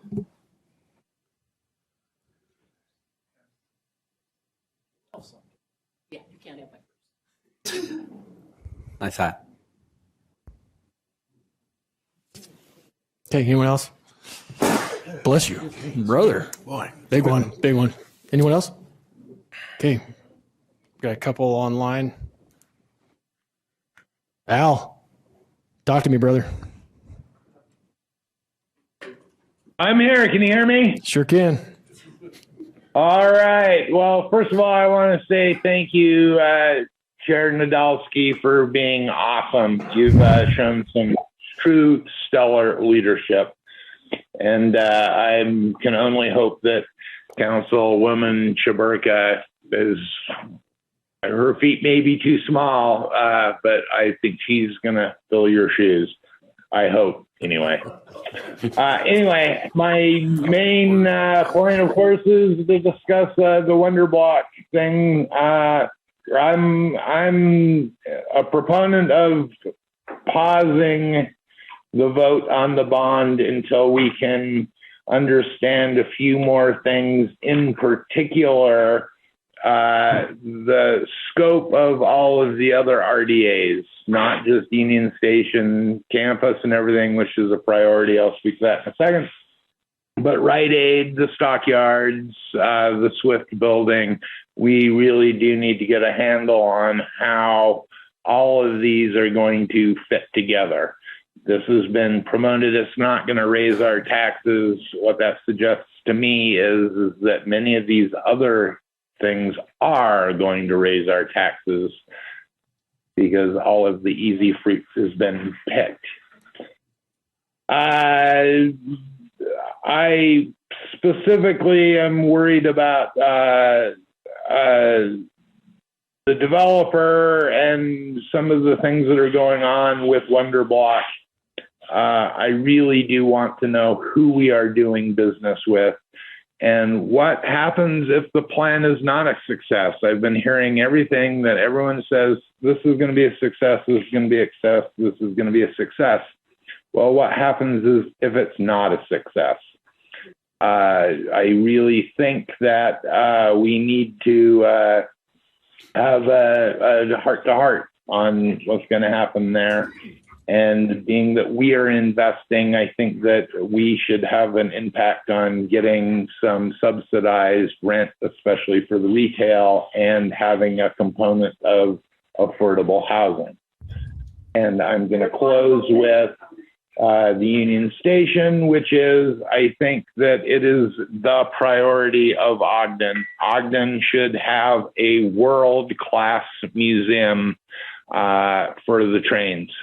When anyone speaks of trains anywhere in the world, the first thing that should come up is Ogden. And we need to figure out how we can prioritize that and make sure that that is the leading aspect of Ogden's future. And with that, I'm going to give my last 3 seconds back to you. Thank you, Al. You're always a poet. Al, you rest assured, Chair Chaburka is 10 times the leader I am. She doesn't wear a size 14 shoe, thankfully. But I hope to one day walk in her shoes and fill her shoes too. Okay, we'll go to your sister, Amelia. Amelia Jones. All right.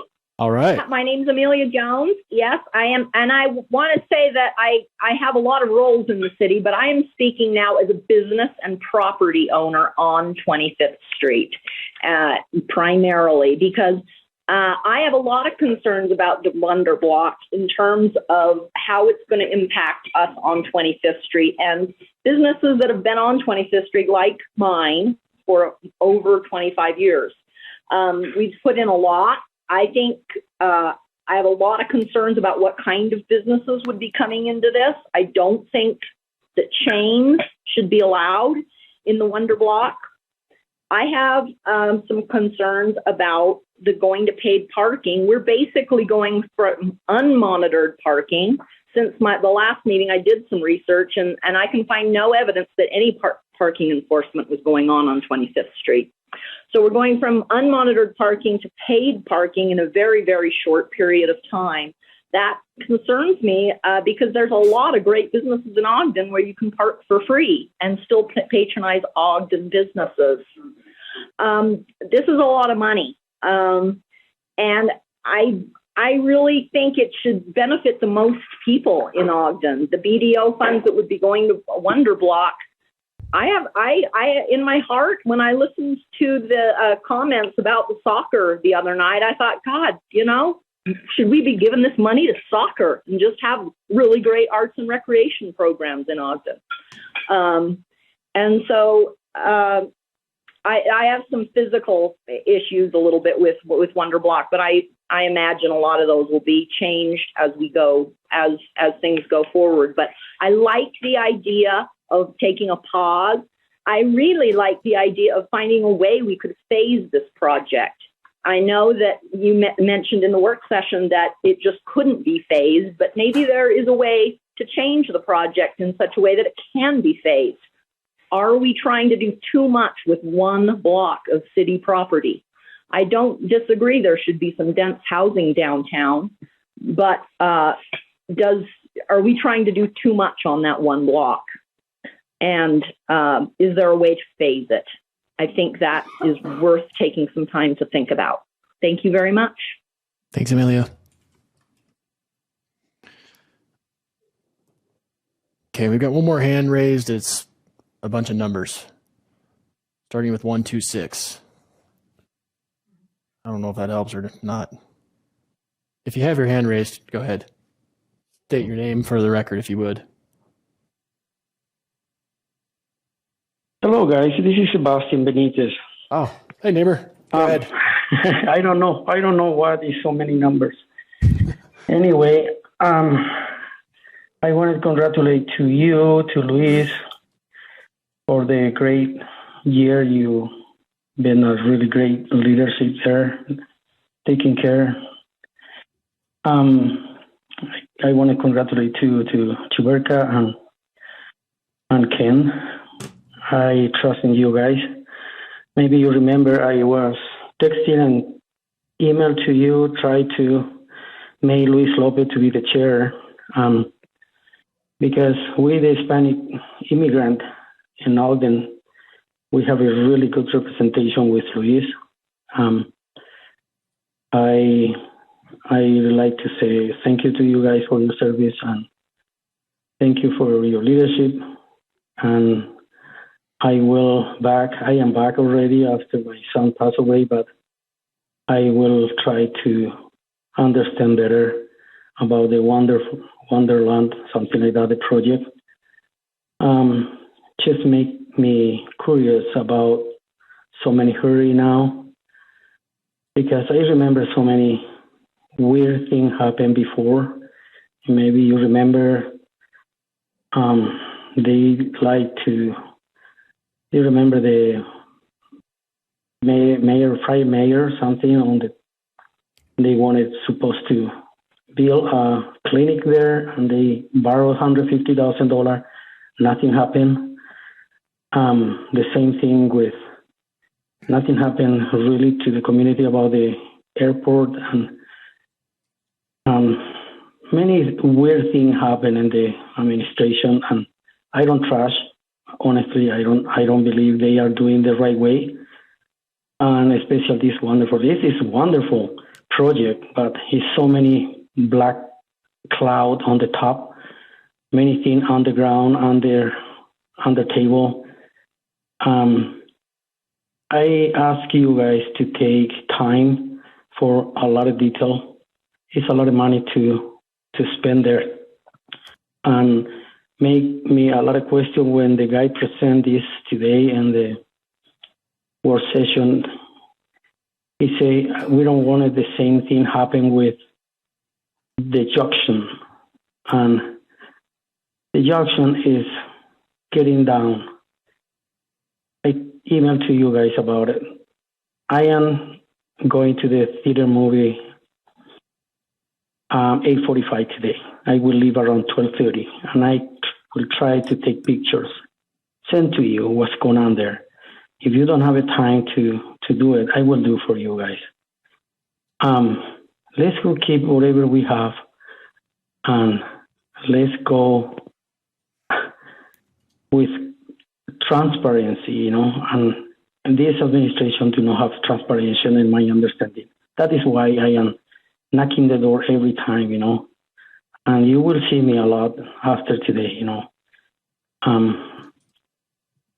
Principal, I want to say thank you to you guys. Thank you guys. Thank you so much. Thank you. Welcome back. Okay, go to Morgan Browning. That's next.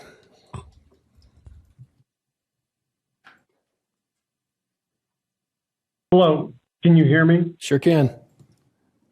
Yes, thank you all. I really appreciate you, allowing for public commentary. I'm Morgan Browning. I'm a Browning descendant. I don't live in Ogden, but I am checking in from Washington, D.C., so my connection to Browning family is my great-grandfather, George Emmett Browning, is the youngest brother of John Moses and Matthew S. Browning. I am a museum professional with 25 years experience as an art conservator. I've worked in several museums in the DC area. And my primary concern at this moment is what is going on with the collections and the future plans. I did meet with Holly Andrew a couple of years ago, and I did hear, there were plans for, a museum in the future, but, the city of Ogden is in charge of what can only be described as one of the most important collections, inarguably, of firearms in the world, not to mention the other 25,000, whatever artifacts. And my main concern as a descendant that is connected to these artifacts is their long-term preservation and well-being. And there are a number of rumors swirling around about whether or not a developer is going to be in charge of these or not. And what the city council needs to do is to be very transparent, not only with the descendants, but with the entire community, to discuss what is going to happen to these collections.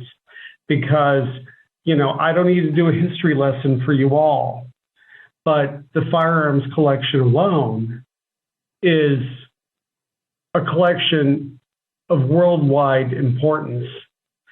The majority of firearms that successfully concluded World War II were invented in Ogden.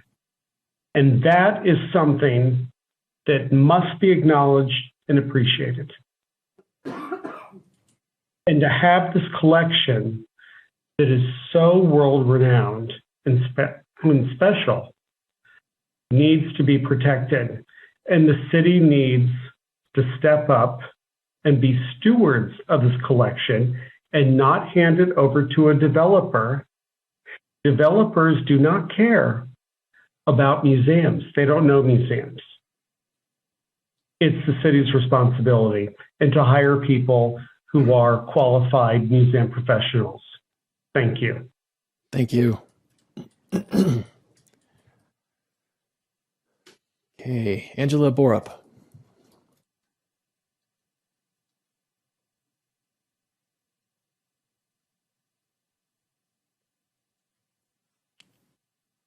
Angela, you there?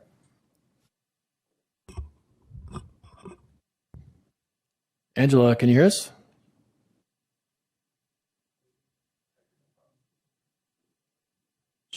She might be calling in from the Timmerman home.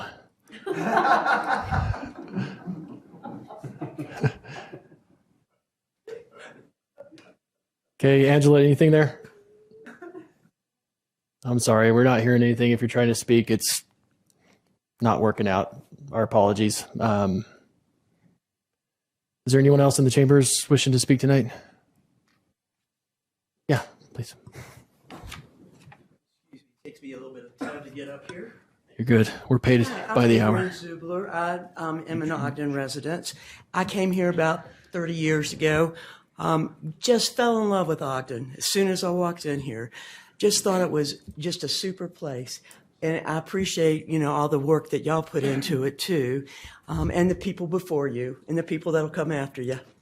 I guess the one thing I want to say is, as being from the East, listening to this gentleman from DC, it really reminded me of when I walked in here to see Ogden. I was so impressed with it, with its Western theme, of course, all the history, all the stories that I heard about 25th Street, Ghost, the different museum parts. And I just don't want y'all to miss out on that.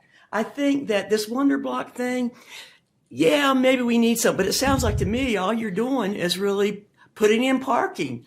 We need parking, sure, but we need history. This young man that got up and spoke, we need to do what we need to do for the kids. We need to educate them.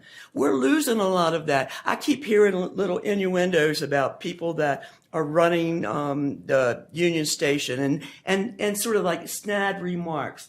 I also volunteered for like 10 years there. I got to go into all the different museums. I learned so much about Ogden through the museum. I volunteered for a lot of different things, but Union Station is probably the most important thing we do have here. The history of the railway, the history of the building, don't miss out on that. If you tear it down or you jazz it up and put other retail shops in there, big deal. We've got plenty of retail here. We don't need more of that. We need history. And you know what? As I was volunteering in all these different areas, one of the things that happened, I was in the gift shop, and this man came in and was looking for stuff about John Browning. And I went and found books and did different things for him. Well, he gets up there to give me his credit card. Guess what his name was? Jonathan Browning. Guess who he looked like? The Jonathan Browning that we know here. He was from Texas. I met people from all over the world coming into the museum. There's a lot of people throughout the entire world that want to know more about what we've got. Like you said, that gun collection, that is superb. We've done so much that we have to be concerned about keeping that history and teaching it to the young people that are here so they don't forget it. Thank y'all. Thanks. Did you say your name is Adrian? Ma'am? Adrian. Oh, it's Adrian? Adrian? Yeah. Do you drink wine? Excuse me? Do you drink wine? I'm sorry, I'm sort of hard to hear. Oh. What was that? I just think you'd be fun to drink wine with. I'm sorry. It's okay. That's a fun person right there. Yeah. Okay, anybody else? There's Angela. Angela's back on. Oh, Angela Borup. Let's try that again. Thanks, Louise. If she can. Angela, can you hear us this time? steal Timmerman's house. I'm sorry, Angela. Wish I could help you out. I think I'm the wrong person to help with that, actually. Okay. We'll have to try again next time, Angela. I'm sorry. Okay. I don't think there's anyone else. Comments from the mayor? Thank you. I appreciate all the comments. I've taken a lot of notes of all 21 who spoke today. And we hope that we have answers for some of these questions in the next week or two. Also, just an update on these substations. We haven't had substations for about 30 years or more. We don't own the building, but we did make a note tonight that we're going to go see if we can get our name removed off the doors. So I was surprised that our name was still on the door. So we'll go get that taken care of tonight. 20 years ago, I was elected vice chair after serving my very first year on city council.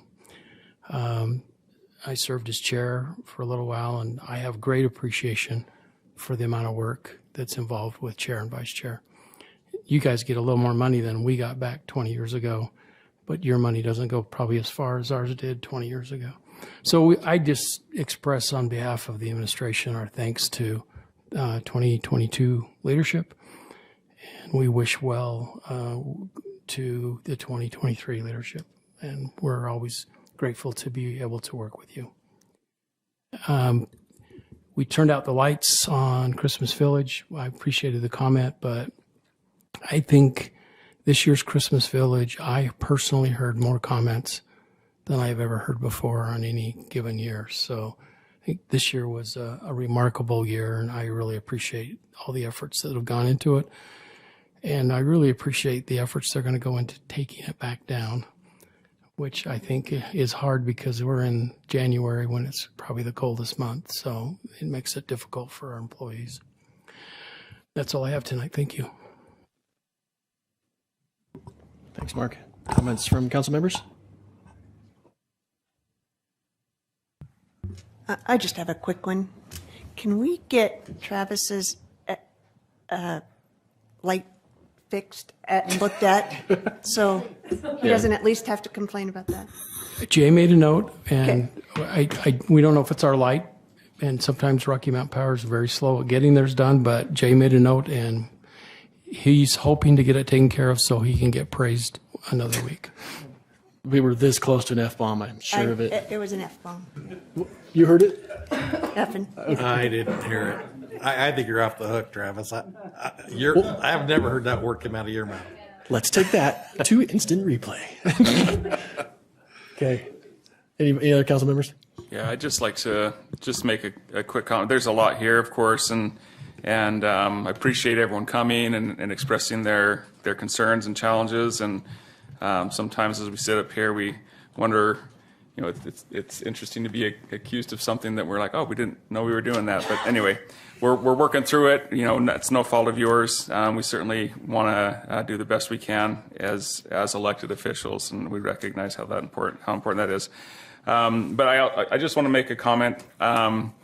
Working with this council, every single member of on this dais here is somebody I love and respect. And you know, when it comes time to doing the council leadership, it is a challenge because honestly, I feel like I could support every one of you as a council leader. And so I do appreciate the trust that you've put in Council Member Cherburk and myself in this. I want to thank Rich particularly. He's been a very close friend and mentor for me as I've kind of made my way. And oftentimes somebody I'd reach out to for questions. So probably the first person I reach out for questions. But I am excited about the new year. I'm excited about what's coming with Ogden. There is a lot to it, and you know, as we work through these things, I hope we can either, if we don't have the trust, earn the trust, and if we have it, still maintain the trust with you. That's all I've got. Thanks, Ken. Anyone else?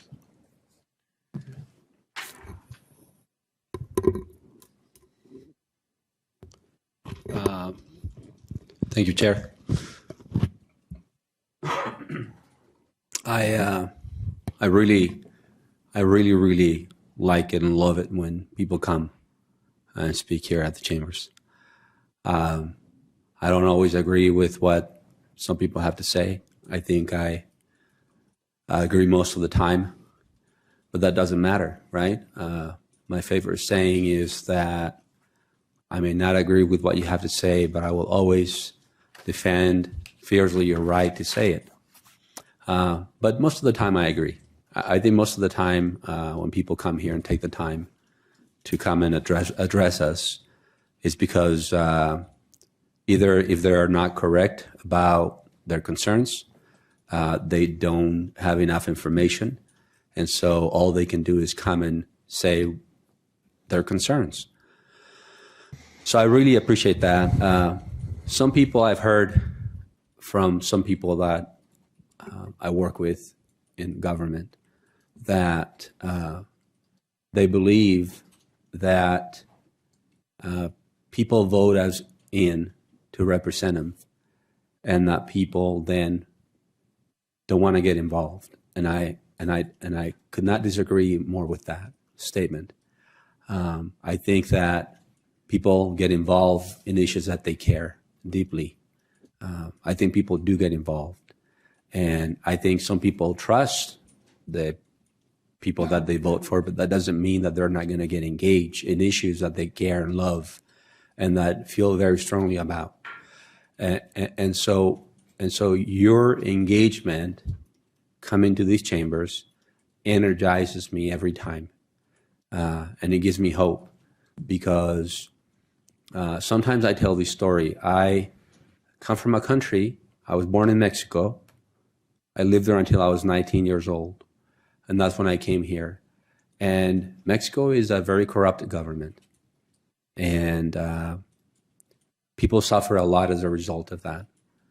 And I cherish and value the government and the democracy that we have here in this country. And one of the greatest moments in my life is when I became a U.S. citizen. I had to study 100 questions, and they only asked me 3, by the way. That was really hurtful. I was prepared for 100, and they asked me 3 questions.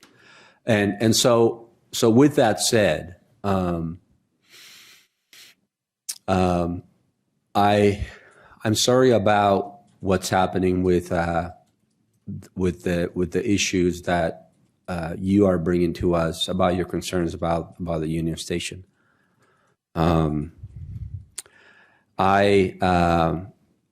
want everyone, I want my peers to know, and I want the administration to know that anything I say that is critical of anyone is not personal. I'm just doing my job.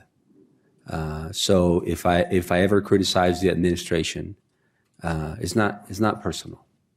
It's not personal. That is my job. That is what people voted for me for. That's what people sent me here to do, to be your voice. Like you said, you get 3 minutes. I don't have a time limit speaking up here. That's what I get paid to do. That's what people sent me here for. I don't take my job lightly. I don't think any of us here take our jobs lightly. So I heard very recently from someone that gave me the feeling that it was a legitimate and a true statement that there are no intentions to get rid of any of the artwork or the museum pieces at the Union Station. I believe that those comments were genuine.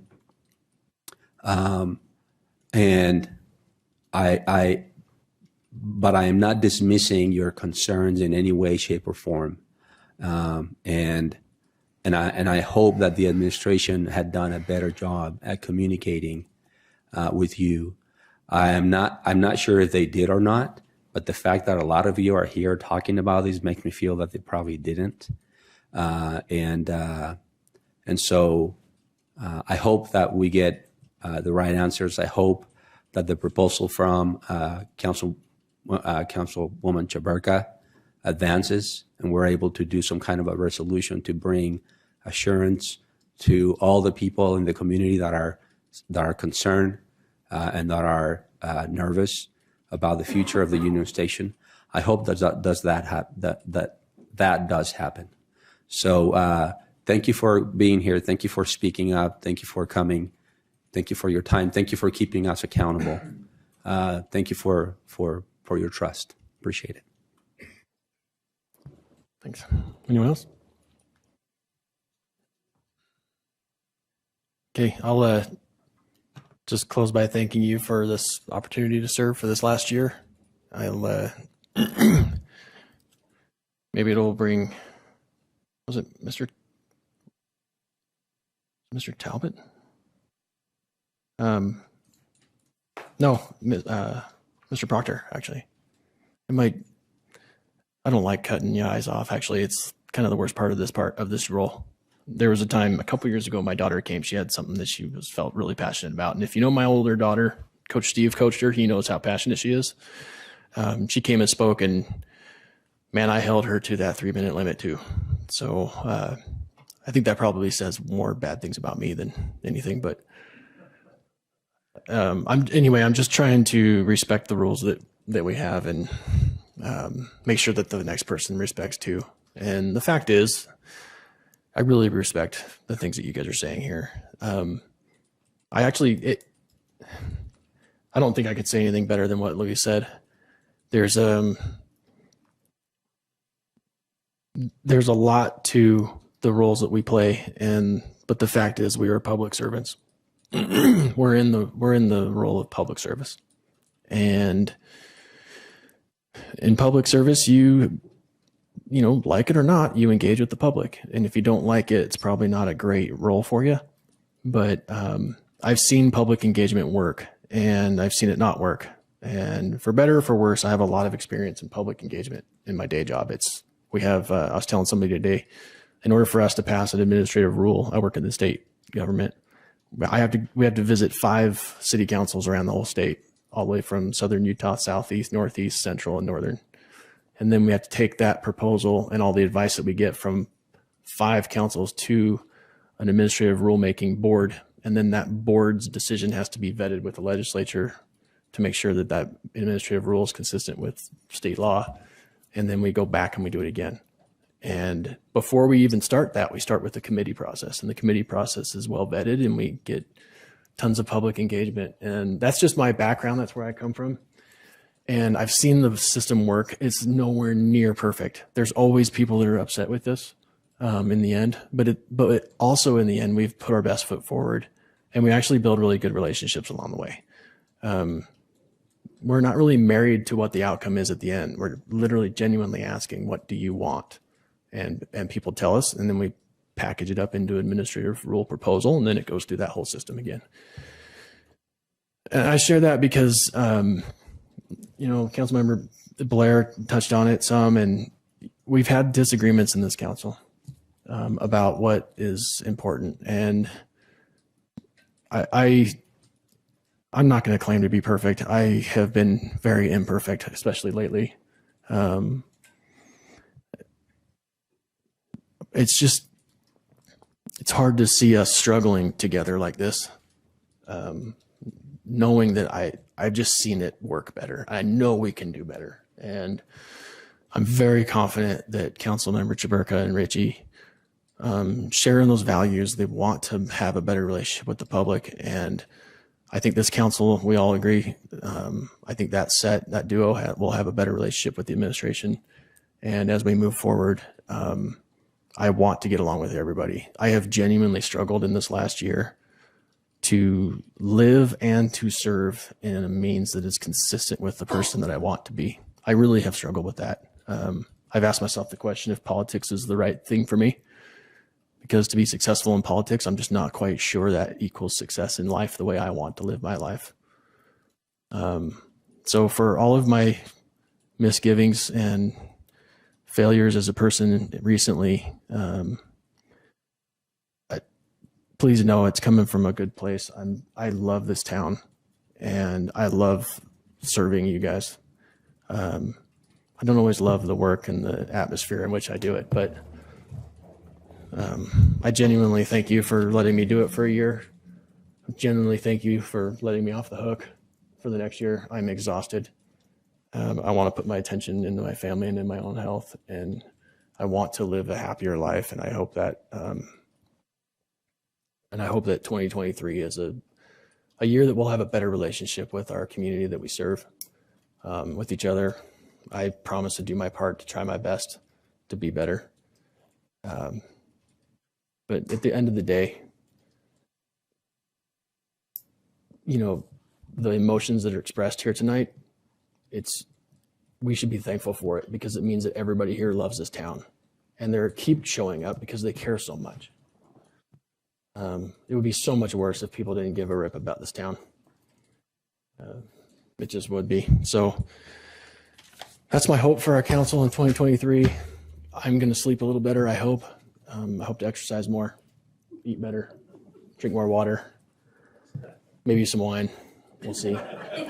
And I'm sorry I accused you, Travis, of dropping an F-bomb, but I swear it happened. I swear. Okay. Okay. I'll entertain a motion to adjourn. Second. Motion by Councilmember Blair, second by Councilmember Heyer to adjourn. This is a voice vote. All in favor, say aye. Aye. Any opposed? We are adjourned. Thanks, everyone.